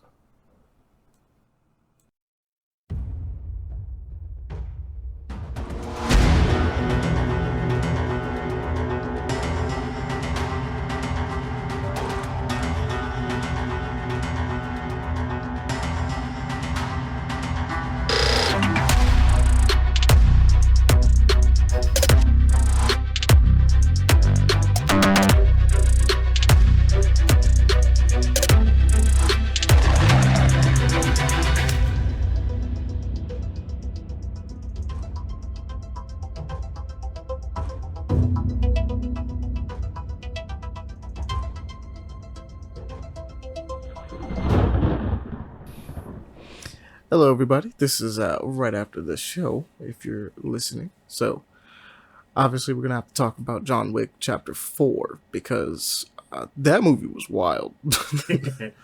And obviously... was great. And obviously, just by saying this, because we're going to be talking about spoilers for John Wick 4, that includes the rest of the series, just in case we need to make harken callbacks and stuff like that, so that way, if anybody is still wondering what I should be looking out for, if you can listen to this, the answer is no. If you haven't seen any of the other movies, just don't. No, it has a lot of setup and involved with it. It's like watching a Marvel film. You have to watch the previous ones and know what's happening in this one. It's literally a direct sequel. It's the fourth one in a quadrilogy. No, actually, what would it be called? It would just be a series. I would say just a saga at this point, since there's not really a word it's for 4 film. Yeah, and saga can just like encompass anything past 3. Pretty much. But I guess we'll just start off with the simple fact of what a great movie. Yeah. It's just a fun ride all around. It was 2 hours and 45 minutes. I didn't feel like it for me. Like, I enjoyed every minute of it. I had moments. I never popped out completely. If that makes any sense. But I did have moments of me going like, "Wow, this is going on for like a bit," but like, it was still fun. Like, it was still very gripping. Hmm. It's just I just noticed the time, if that made any sense. Like Yeah. it's not like the thing that happened with Avatar, for instance, where I like legitimately questioned. I'm like, wait a minute, what am I doing? What is happening right now? Like in John Wick, I was just like, no, this makes sense. I think it's a couple of fight scenes came across as I was like, these are long, like they're long fight scenes, and they're Oh, cool because of very. it. But you just kind of get that moment of going like, we are still fighting. Still fighting. We are People still fighting. John is still killing people. People are dying left and right. Like, Jesus Christ. I gotta say the cinematography was like A+ in this film. I really like a lot of the shots and some of the scenes they did in that. That was really cool. Um, I guess we'll just do a quick rundown of the story for 4. If you want to do the honors, Pele. So, the quick rundown story for this is shortly after the events of John Wick Chapter 3. I believe it's shortly after. They don't really give a time reference.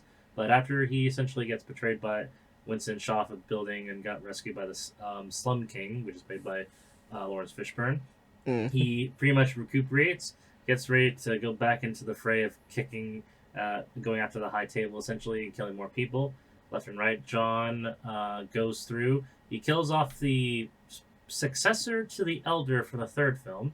Yeah. You can searching for his ring. You can get it. Well, you know what? Fuck this, and just kills him anyway. So the high table's out coming after his ass by hiring someone by the called the Marquis, pretty much guaranteeing him the death of John Wick. In the process, the Marquis is pretty much going through all the Continental hotels that John has close connections to, and pretty much destroying them left and right to rat out John one way or another. First Yeah, one was I'm pretty sure it's Vincent. just anyone that has like Any type of connection. at all.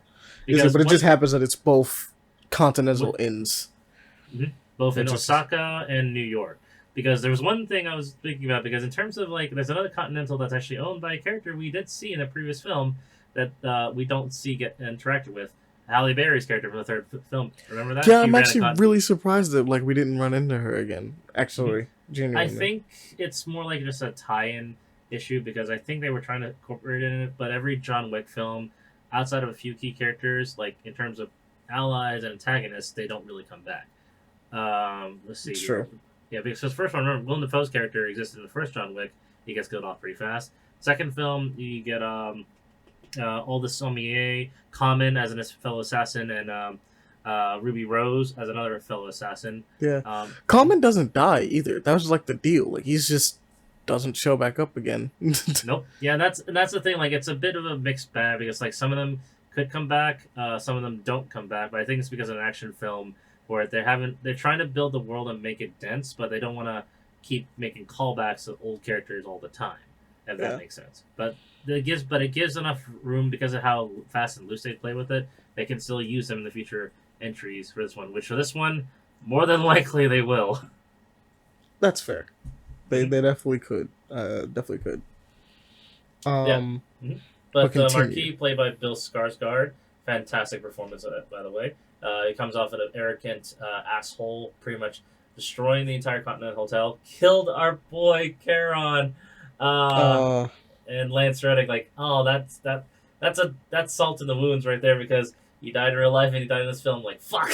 Yeah, it was. I definitely saw that being like, there's no way they could have known. They could have. They could have it's known. literally Like, that's impossible. just, like, they could have that known. Sucks so hard, because we felt sad for Winston, and we've also felt sad like if Lance Reddick died in real life. Holy shit! No, Charon. Oh man.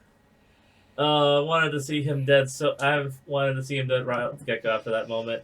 John, since he's still hiding and running away, he's getting hunted down by the Marquis and different ones. He meets an old friend in Osaka, Japan, played by Hiroyuki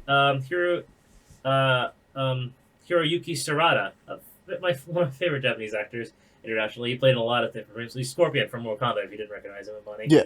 No, I definitely saw him in that one. I was like, oh, okay, bet. Yep. Apparently, former friend, leader, manager of the Continental Hotel in Osaka, Japan. Very, very nice looking place, gotta say. Yeah, it looks sick. I would love to just be there.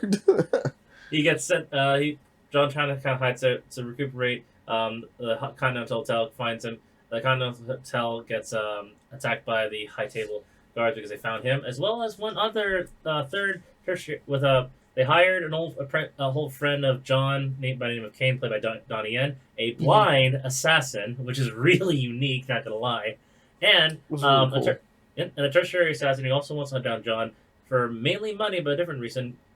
All we know his name is Mr. Nobody. I gotta look up the actor who played him because like I did not recognize him. I thought it was the guy who played Black Manta at first, but no, not quite. I think it is. Is it not? Or It's am I not. bugging? Okay, Yeah, it's definitely not. Because that guy is much taller. fair enough. Let's see, But yeah, Mr. we Nobody. get a dope scene that basically reminisces the fight from three, the last fight from three, but in the Osaka hotel. What I always thought that was one of the better fights in John Wick, Mm-hmm. like the series, is that one because everyone coming in as the super armored individual, like Oh, but hyper now armored. everybody's super armored because you have the high table minions all dressed up in the same bulletproof suits as John, and then they bring in the samurai armored bulletproof minions army of the high table as well, and it's ridiculous. Oh Oh yeah, for sure. yeah, before I forget, the guy's name is uh, Shamir Anderson. Oh, you know what? I think I recognize him because I saw him in one episode of a Constantine. That's why I recognize him. Okay, is he Yeah, in but anything else? Do we know? nothing huge. He's been in a few like smaller roles from start, but he was a former Disney star. Camp Rock. He was in Camp Rock 2, Sharpay's, Fabulous Adventures, Degrassi. A lot of full time Oh, he's in TV Degrassi. roles. Okay. He was in Degrassi, yeah. City of Lies, Necroland, Ending and Beginnings, Goliath, Delilah, Son of the South. Nothing like straight off the top of my head for it. But yeah, and John Wick 4 used to play as the tracker, known as Mr. Nobody. Like, you did a good job. Yeah, what a good role for you, man. But no, the fight scene breakdown after the high table guys come in and tries to attack the Osaka hotel. How the Osaka Continental men suit up. They come in with swords and bows and arrows. Surprisingly enough, not really guns, which is interesting because like that gives me an interesting result because I noticed one thing in the early scene when they fought out in the lobby. Mhm. They're more accurate with the arrows than they are with pistols. I'm thinking about it. That makes more sense. It may be slower and have less ammo, but there's virtually no recoil. Yeah, you just pink whatever you were shooting at. Just you And they got it. were and the high table guards, especially the full on samurai armored ones, their only like vulnerable points are in the neck and the face holes. That's it. Yeah, so as long as they're hitting them in the neck, they got it. And they did. It was like holy They shit. did. Not to mention the fact like those plate armors are able to stop bullets, but not these arrows because it actually can go through the armor, which is like interesting. It must Because have been like yeah. plated, right? Like arrow tips, like armor piercing arrow tips or something. That's It's what I was interesting. assuming because Yeah. they were getting like shot in the leg and stuff like. There was a interesting kill where the one dude gets pierced through the leg and Leg, and then John Like, just like John finishes him finishes off. him off in the face, like by shooting him in the face. I'm like, dang, God I'm like, damn. that's rough, man. Oh, and then it goes on downwards when we see Kane, Don Yen's character, like he's hired by the high table to hunt down John. But he's like he just shows off eating noodles right before he goes off and do his work. Like, and holy shit, for a blind man, I'm actually scared. Ah. Oh yeah, they did a really cool job with him. Like, he feels just as dangerous, Mhm. if not more, than John Wick in a lot of cases. Yeah, he pulls off a little bit like the Daredevil thing, not to an extreme degree like superpowered, all as such, but he's able to listen to virtually a lot of movement, footsteps, sword clashes, reloading, all that such, and he's actually able to pinpoint the location fairly accurately and attack from that distance. We Even see when him do he's some really cool things with gadgetries and stuff like that. That doesn't really come back up later on in the movie, honestly. no, that's because he's fighting against hordes of people. When he's fighting on one, it's a different story. If you noticed on that one. Which is true. Mhm. But I did like that was one of the things like he pulls off really early in the movie is that little doorbell thing where he like predicts where they'll move from Mhm. where he is and places a doorbell so he'll know when it goes off where they are approximately. Yep. And just executes people accordingly. And reminder, this guy is blind and still can shoot semi accurately. Like holy fuck! Which I'm thinking like he may not be precise, but his grouping probably is very very tight. Yeah. Then on top of that, I think there was I thought there was something that was happening in the very beginning that I thought was going to be played up a bit more with him, Mhm. where that like he seemed to have been an assassin that kind of like I don't know if you noticed this, but like doesn't kill extra like more than he needs to. Mhm. Like there's a bunch of dudes that like in the very beginning of the movie and even like sometimes later on that he just leaves alive. He just knocks him unconscious and calls it a day. You know what I Yeah, mean? He's like, because you'll be his alive goal later. is to kill John, and he doesn't want extra unnecessary bloodshed because it's not exactly after him; he's after John. Yeah. Yeah, So I and thought that that's was really cool. It was a really cool dynamic for the character. yeah. Kane's sword style is a mix of both like rapier-esque and Dao Chinese sword martial arts fighting, where he actually does a lot of not just big sweeping motions with a blade. He actually does quick jabs to go through the Mhm. target multiple times and let him out. Like I noticed that, like, wow, that's pretty goddamn fast, precise too. Like, goddamn. Yep. Oh, and before I forget, Mr. Nobody's character, his essentially his whole theme is essentially he's a kind of like a hobo-esque looking character with a lot of tracking notes in his notebook. Has a pet dog who's very vicious and kind of a gunslinger because he has using a lever action rifle as well as a revolver as his main form weaponry. Like custom lever action revolver because that thing has modifications. Oh yeah. That thing So for you sure can has just simply just put it modifications. on, get it ready, and fire. Like, holy crap, that thing is deadly. It also has a couple of extra gadgets that I was like, oh, that's pretty fire. But we'll talk about that later when we get to it, I guess. The first, like, I would say, like, big, awe-inspiring fight scene besides the opening of the lobby was during the kind of like the hallway mirror fight with all the armor parts. And John fights a bunch of, like, guards, and he somehow gets come across with two nunchucks. And he just goes on full Bruce Lee-ing it. Like, so he just knocks a couple of guys around and then just goes to the full Bruce Lee move, like, oh.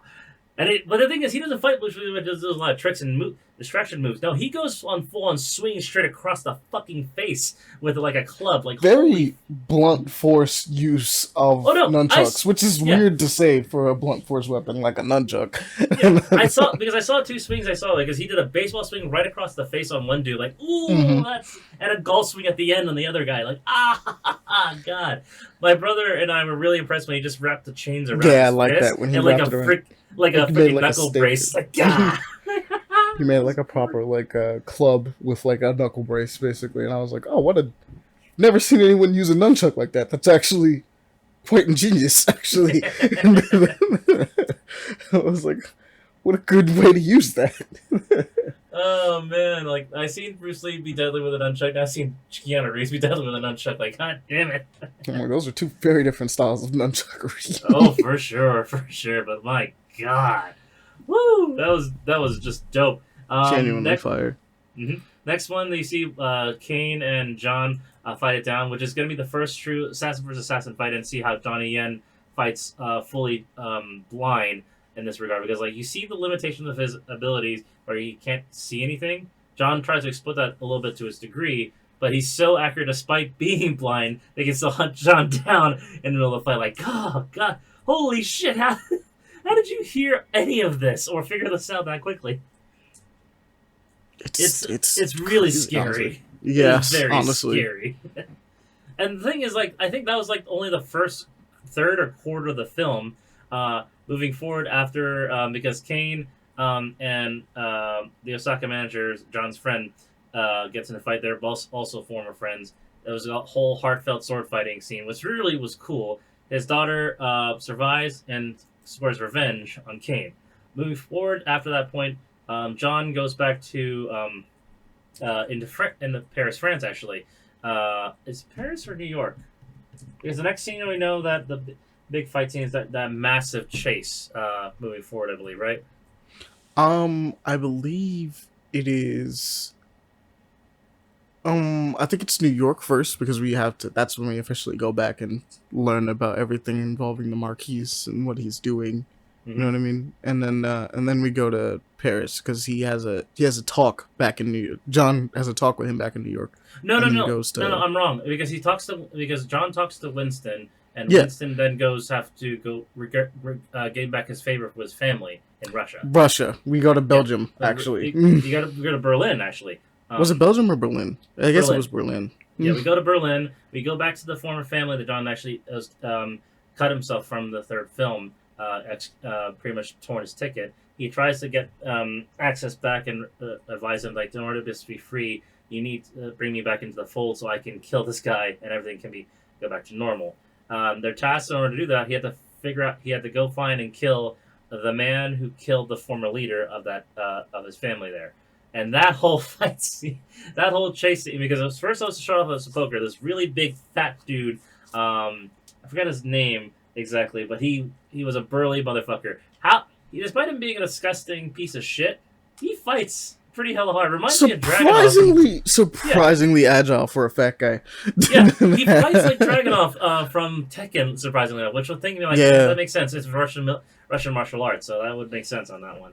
But like, holy shit, that was another really good fight. Mm-hmm. Actually, fight club in the club scene, yeah. I'll admit that we should probably not skip over the poker game that they have. That is probably one of the better scenes because we find out that pretty much both Donnie Yen's character Kane and Mr. Nobody are also here, kind of in a way of a setup to capture John Wick. But a three-way assassination plot because like they all want Donnie and Kane wants to kill John so he can be free for himself and his daughter. Mr. Nobody wants it for the money, and the fat Russian guy wants it for the money.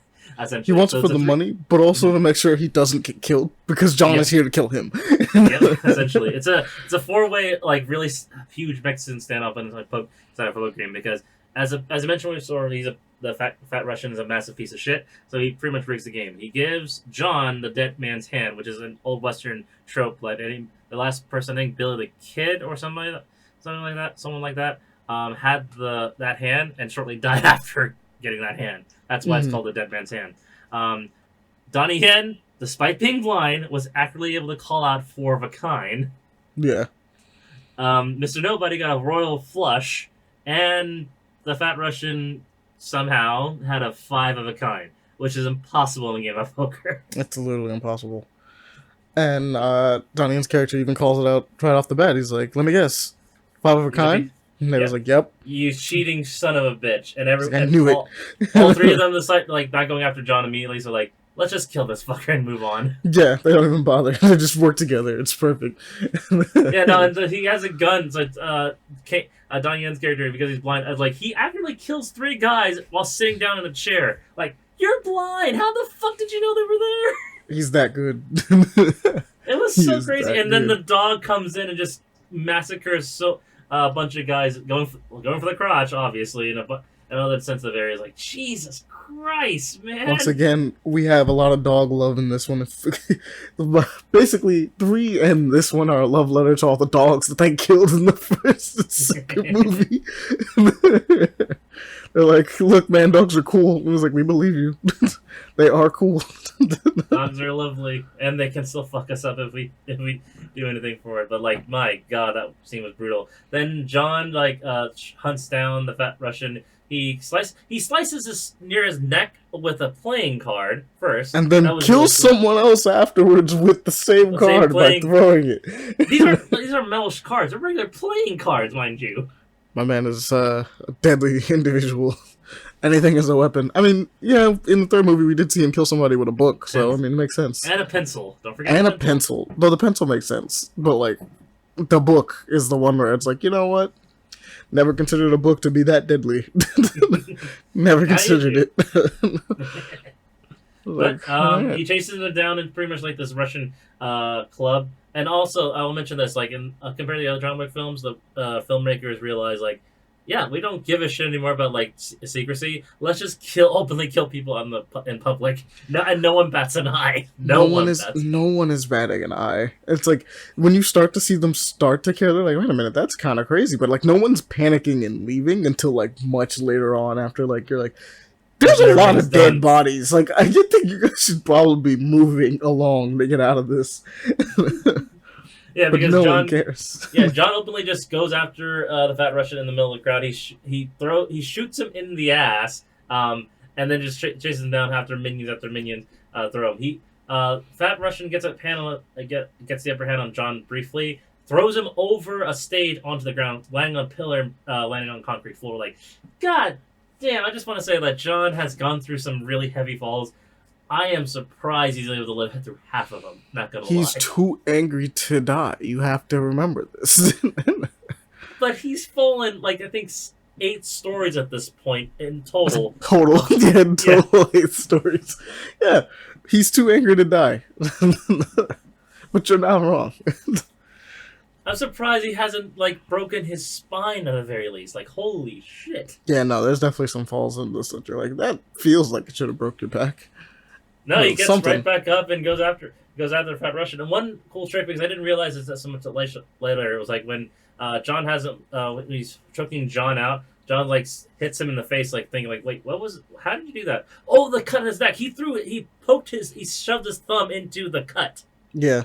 Like, I didn't realize that delay. Like, that's clever. That is clever. Yeah, it is. I thought that he had stabbed him again, honestly, and I was like, what did you stab him with? But like, you're right. It's him shoving his fingers into the cut he created, the slit he created with the card earlier, and I'm like, oh wow, yeah, that would do it. That would make you let it go. Yep. And like and the fight ends, like it shows off the Fat Russian's martial arts skills. Like, god damn, you're agile. Like, holy shit. It's a good 250 pounds and he's still able to do like flying roundhouse kicks. Yeah. It was crazy. Then the fight finally ends when John gets the upper hand and pretty much beats him to near living shit. He gets back up. They go to the finishing off on the staircase. John luckily lands on the staircase. That guy falls off the staircase and lands, I think, a good story full on his neck. 250 to 300 pounds, all of him right down onto his neck. Like, yeah. That was he's done.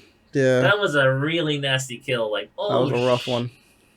And I was in his face at the end, and when he died, like oh, very derpy face. Almost appropriate. Oh man, that was hilarious. So John gets his kill. He breaks one of his golden teeth to bring back to his family to prove that he's dead. They take him back into a fold, and now he's able to commit the duel to the Marquis. And this part is near the end. I think more than halfway mark at this point, where John meets with the Marquis, sets the rules of duels, sunset, dueling pistols, 30 paces at dawn, essentially. The Marquis, because a fun way of setting those rules. I actually kind of like them. Yeah, pick the cards, and whoever wins the draw declares the rules. Yeah, I was like, all right, that's kind of clean. That's really cool. I also love the little card plates they did for it too. Oh yeah, no, that was really cool. I thought it.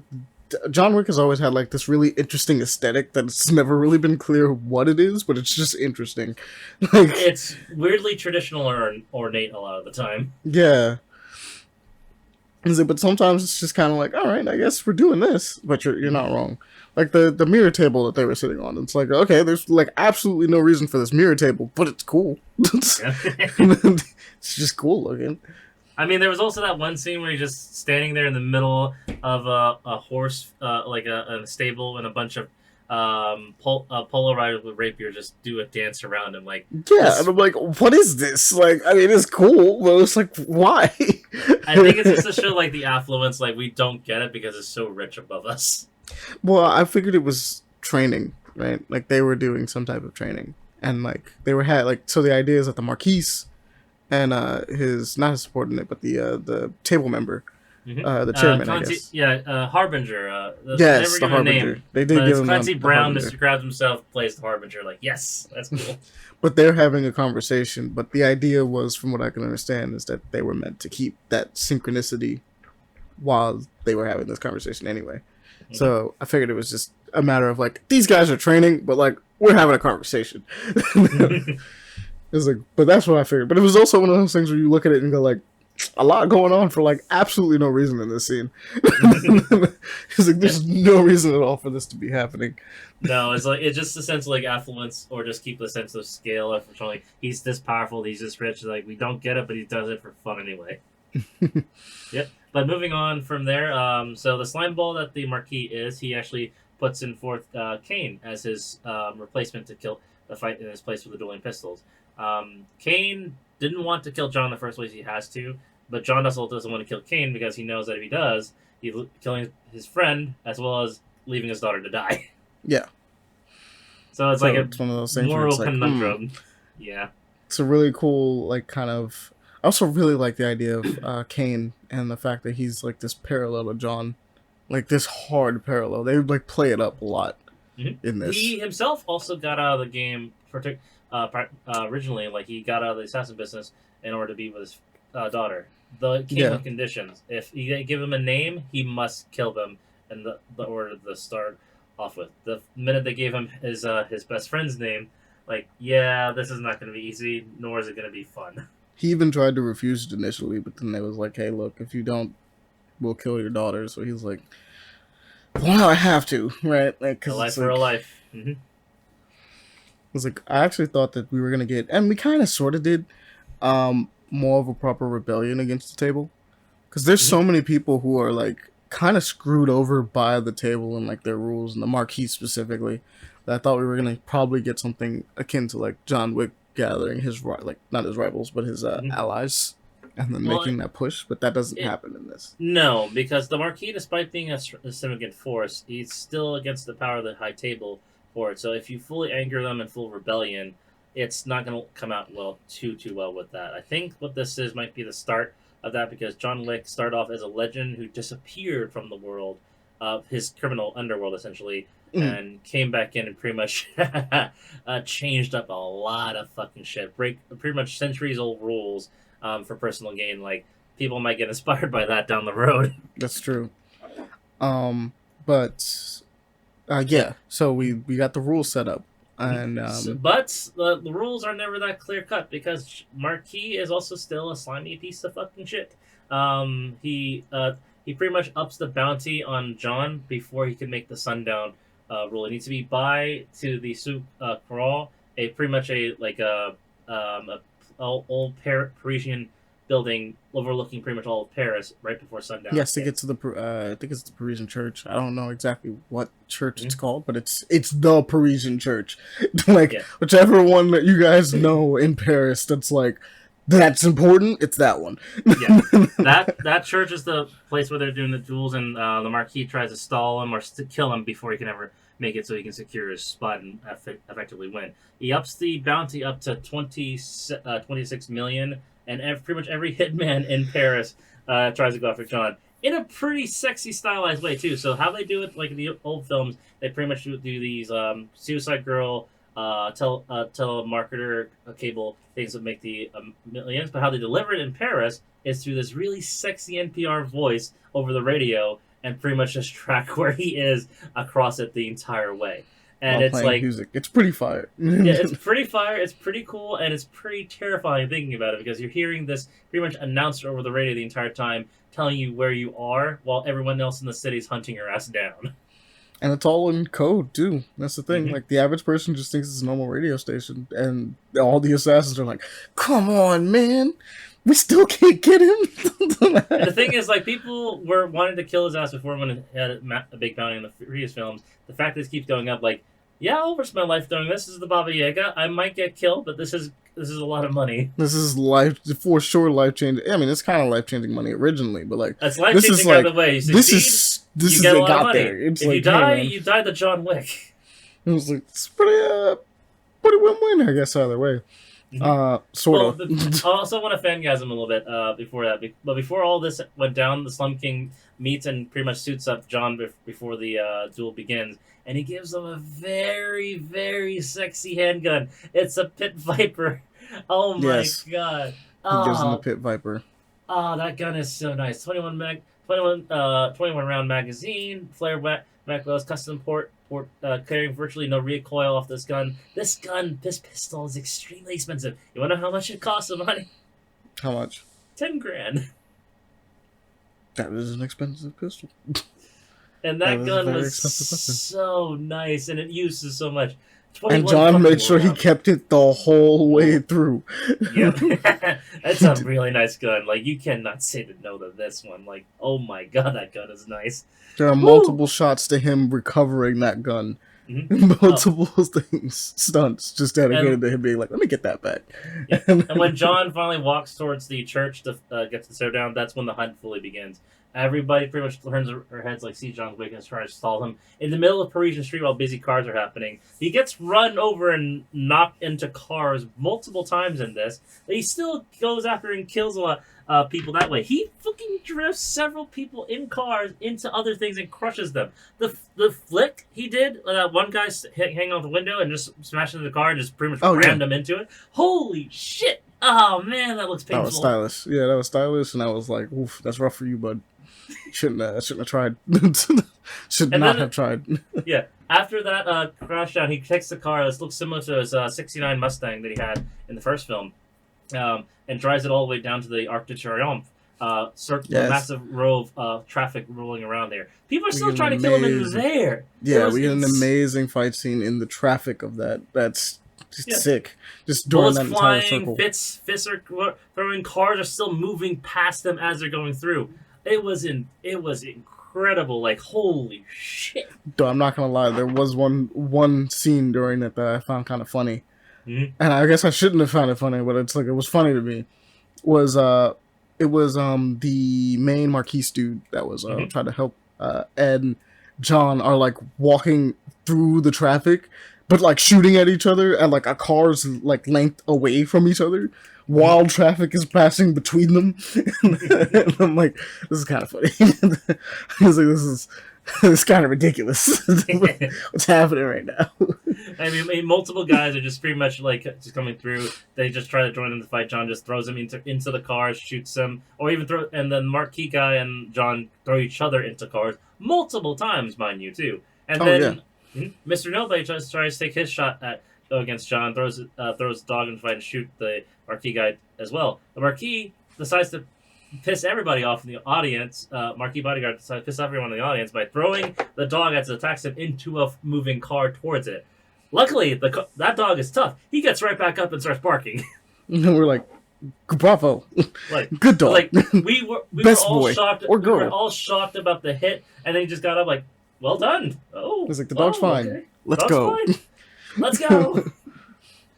Like, they make you worry about that dog, even though that dog is technically an antagonist. And then the fight moves on into the streets, further into the streets of Paris, and there's like this hotel building, and my God, like, this was my favorite one. Coolest, this is the coolest scene in the whole movie. All right, where it turns into Hotline Miami. So essentially, what happens? He gets chased down into this alleyway. He loses his car, and they try to chase him in an abandoned hotel building. He fights a bunch of people. One of the guards, actually, one of the minions or thugs, assassins essentially, gets equipped with pretty much dragon breath rounds. These incendiary shotgun shells that fire and lit shit up on fire. Even though they're on an assault rifle, though. That's the AK-12. The AK-12 is pretty much an automatic shotgun. Oh, okay. Yeah, that's how it works. But pretty much but John gets a hold of this, and he goes full-on Hotline Miami with it by lighting so many dudes on fire. And the camera actually drifts from the original first-person view angle, wide angle lens, up to top angle down. Like, I immediately started like, this feels like you get to see the layout and everything. Yeah, I was like, no, someone definitely was playing something like this and was like, we got to do it. Like, somebody, whether it be Keanu himself or someone, like any of the directors, cinematographers, was looking at this and being like, I think we could do that. I think we could do a really cool scene like this.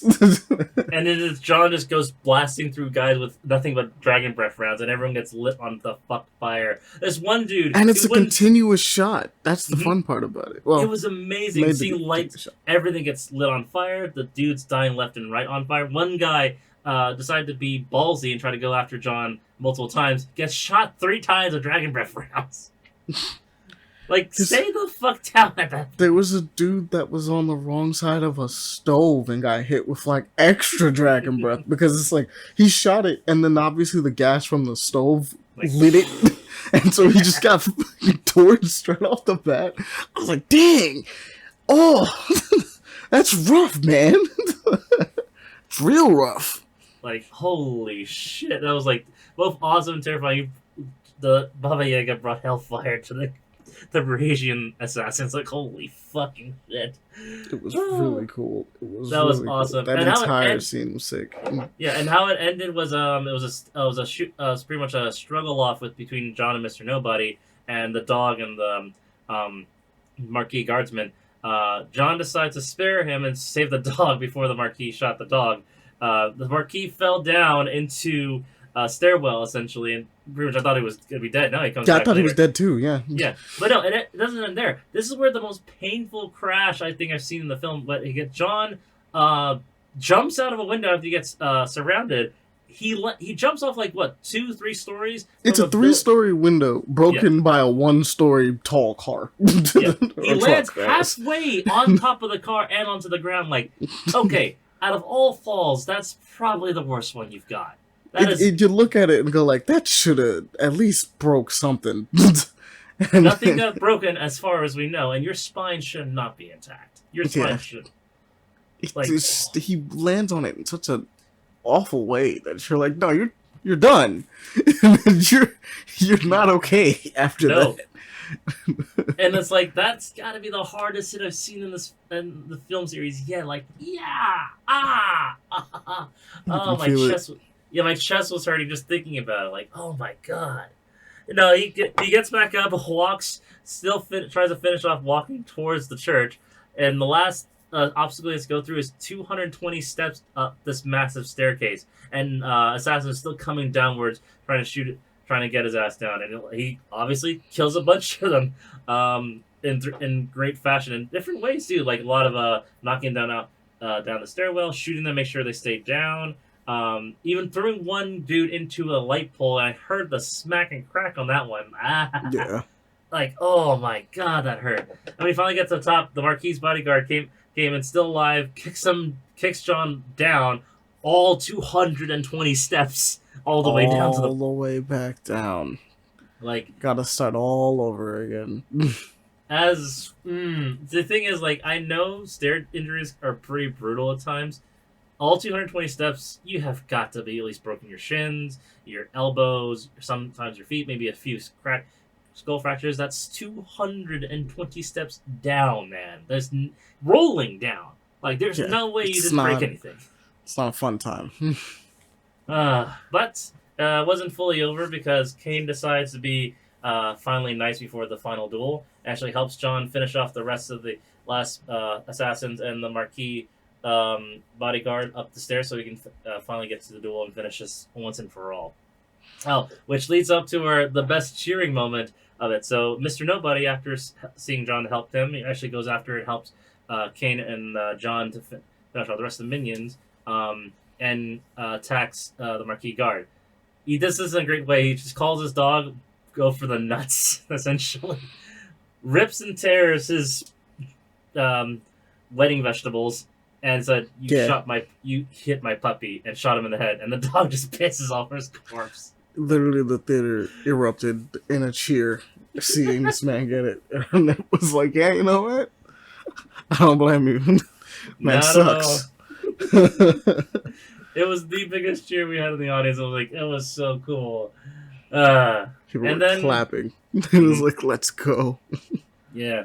And then we get how it ends after killing all the assassins. Kane, after helping him, kind of just gives like a little fuck you to John and stabs him in the hand, like a little bit, like now we're even. Just, like randomly stabs on the side, like ow, what the fuck, man. Only John Wick can just okay. Yeah, at this point we find ourselves at the actual like final act is the deal, or I should even say just the final scene of this entire thing, the duel itself that is supposed to be happening between John Wick and Kane. It's supposed to be between the Marquis and John Wick, but he is having Kane stand in for him as his proxy. So the Marquis himself will not be taking on any of these shots, but Kane will. Mm-hmm. So, like we said, the two of them do their paces thing. They stand at individual ends, and they shoot, slowly getting closer and closer to each other.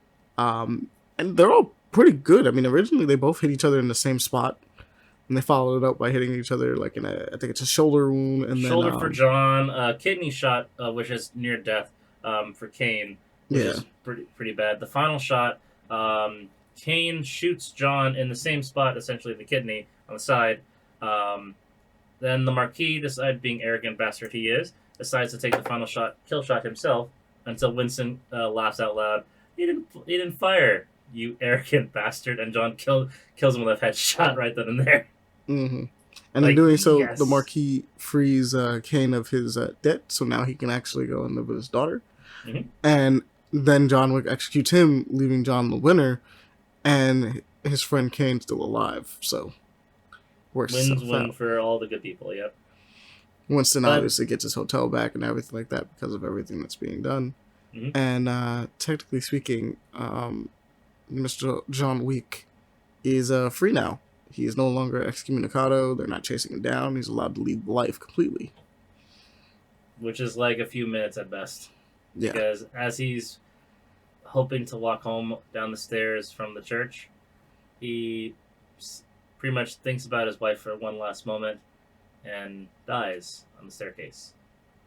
Succumbing to his wounds that he has been taking literally the entire movie, but mainly the gunshots. But I'm not even gonna front like this man hasn't been taking damage like from the day before that. The entire movie he's just been taking hits. Mhm. So it's like it's probably just like an accumulation at this point. Genuinely. Yeah, he died. I feel like he didn't really die from his wounds. I think he died mostly from exhaustion. Yeah. It's just like I'm done. And the final No scene more. is the Slum King and Winston overlooking John's grave, being buried with his wife, saying "loving husband," because that's the last thing he really wants to be remembered by, is that being the Baba Yaga, the boogeyman, essentially for this criminal underworld. Yeah. Mhm. That concludes the story of John Wick, though. Yeah. Pretty much. And what a great ride, honestly. It was a great ride for Keanu Reeves in this one. Can't wait to see what they do more with this universe, because I know they said they were working on more things to expand this. We may not see John Wick anymore as a character, but But they have built the universe up enough to be like, I'm super willing to see any of the previous characters we mentioned or someone completely new. This encapsulates enough people that this could be great. That's all. Yeah. So I like it. At this point, I'm looking forward to seeing returning faces and stuff like that, because now we get to see them from like someone else's perspective, right? Mhm. Like, and you're also in this world not as the most deadliest assassin known to man anymore. John Deadly also gets to Assassin- die being a martyr, so Yeah, John Wick. Yeah, because this is the statement they said in the film. Because since John Wick is no longer being left alive as a coward or a warning to pretty much the rest of the world, he died a saint. He actually died and achieved what he wanted to do and beat the high table at their game. So the rest of the world is now either free to do what they want, or a new challenger can step up to the plate on this regard. Granted, though, since after everything he's done, John's name has probably been more infamous than ever before. yeah. But, hey, such is life. Mm-hmm. It's a vibe. It's a really great movie. Genuinely, if you with a ton of Western influence, you notice that too, right? Like it's a Western. Like it's kind of crazy. Though it's a Western aspect was always been put into John Wick ever since I want to say the third film. Because you remember the gun building scene in the knife store? It takes about a bunch of. Oh yeah. You Yeah. guys did tell me about that one. I wouldn't have known about that one until you guys told me about it. That's an old Good and Bad and the Ugly reference. Like that's why it was the case. Like that's really neat. That's a cool Western reference, and this one is a similar fashion along with it. So. I think this one just has a lot of Western elements in it. Like I think it kind of just is a Western a bit. Like with the way everything plays out, ultimately, like the tragic death in the end, the idea of like your character kind of being like remembered as more than he Than he wanted to achieves be with his remembered. goal, but ultimately it's like it's his life. He doesn't get the happy ending life, but everyone around him does because of what he's done. He wanted to correct his mistakes because the one thing that's been told, like, when will it end, Jonathan? Yeah. And the thing is, like, it's actually self-prophetic because they mentioned at the beginning of the film of the eldest talking to John, like, you know how this ends with your death, and it technically does. It does. It's actually really cool because of that. Once again, highly recommend going Oh, to yeah. watch this movie. Like, If you're big in action extremely. films, you'll laugh your ass off on a lot of great action scenes. You'll cringe if you're in the strong, impactful hits. Everything just sounds great. Also, the sound effects, the loudest punches ever heard in the cinema, and Oh yeah, the for gunshots. sure. Yeah. Like the very beginning. That's When the he's loudest punching the punches I've ever heard in anything. I'm just like, damn. I was like, but we saw this in IMAX. It might be a little bit different for you. We saw it in IMAX, right? I'm pretty sure. Yeah, we saw it in IMAX. Yeah. Okay. Of course, I was gonna say, like, why would we not see this in IMAX? I had to ask because like the seats are, for some reason, the IMAX seats are always really weird because like the movie Some theater we go to, some recline, some don't. It's really odd. movie theater we usually go to. Sometimes when you're watching like the standard or like normal movies, you will have like reclining seats and stuff like that. But like in the IMAX theaters, I've always noticed it's always the normal ones, and then for some reason, and we're like, okay, paying for the better experience, but yeah, you gotta pay for super extra for the reclining seats and IMAX. Yeah, I guess so. But it's a great one. Definitely a nice, like, I mean, it's long. I can't really say it's a popcorn flick. Well, it kind of is a popcorn flick, right? Like, you go, you enjoy it, you watch it, you have fun. Mm-hmm. And I would say, like, it keeps you up. If you like action films, definitely it'll be up your alley for keeping you awake and putting you on your seat the entire time for how things go down in incredible ways. It's just really, really clever in how they do certain kills, certain action sequences, and all that such. I think there was one particular kill I was really surprised how Keanu was able to kill them using a very what's it called? Unorthodox method of killing. Like they used something, not the playing cards. I forget exactly what it was. The playing card was probably the one that got me the most. I was like, because he slit that one guy's throat and then threw the card and killed someone over there. And I'm like, okay, all right. I was like, I guess that works. Yep. But there's also, should we talk about the end credit scene? Yeah, this movie has an end credit scene, by the way. Yeah, it does. So after Kane got freed, he goes back to pretty much go see his daughter, brought a back of pretty much a bouquet of flowers. John's friend of the Osaka manager's daughter, who was the concierge of that hotel, wanted revenge for her father's killer, and brings a knife towards Kane at near the end. So it cuts away, so we don't actually know if she killed him or not. But the implication is that she probably got him. And if not, maybe we might get something that shows us that later. Who knows? Mm-hmm. Like, see how the results played on that. I can see her obviously being trained by him, but it does bring a really good tone of revenge. It's a cycle, right? It keeps going. Like it keeps going no matter what. Granted, though, I don't know if she's even physically capable of handling someone like Kane. Yeah, that was the thing. So it's like, this is really gonna have to be like one of the better sneak attacks I've ever seen, because he's just not expecting it in general. Because his ties are cut. Yeah. He's free, or he stops her, and like that becomes maybe the plot of maybe the next movie or something like that. Because it's just one of those things where you're like, I don't know where that's going. I mean, you know where it's going, but it's like, let's see. We'll see. It sounds like a vibe. Yep. Yeah. But they said they were taking a break after this, but I think that would be it for the spoiler cast for John Wick Chapter 4. For sure. By all means, guys, go check it out. But please. We highly recommend it. Highly recommend it. But, yeah, without further ado, we're going to peace out, guys. So, we will see you all later. Peace. Peace.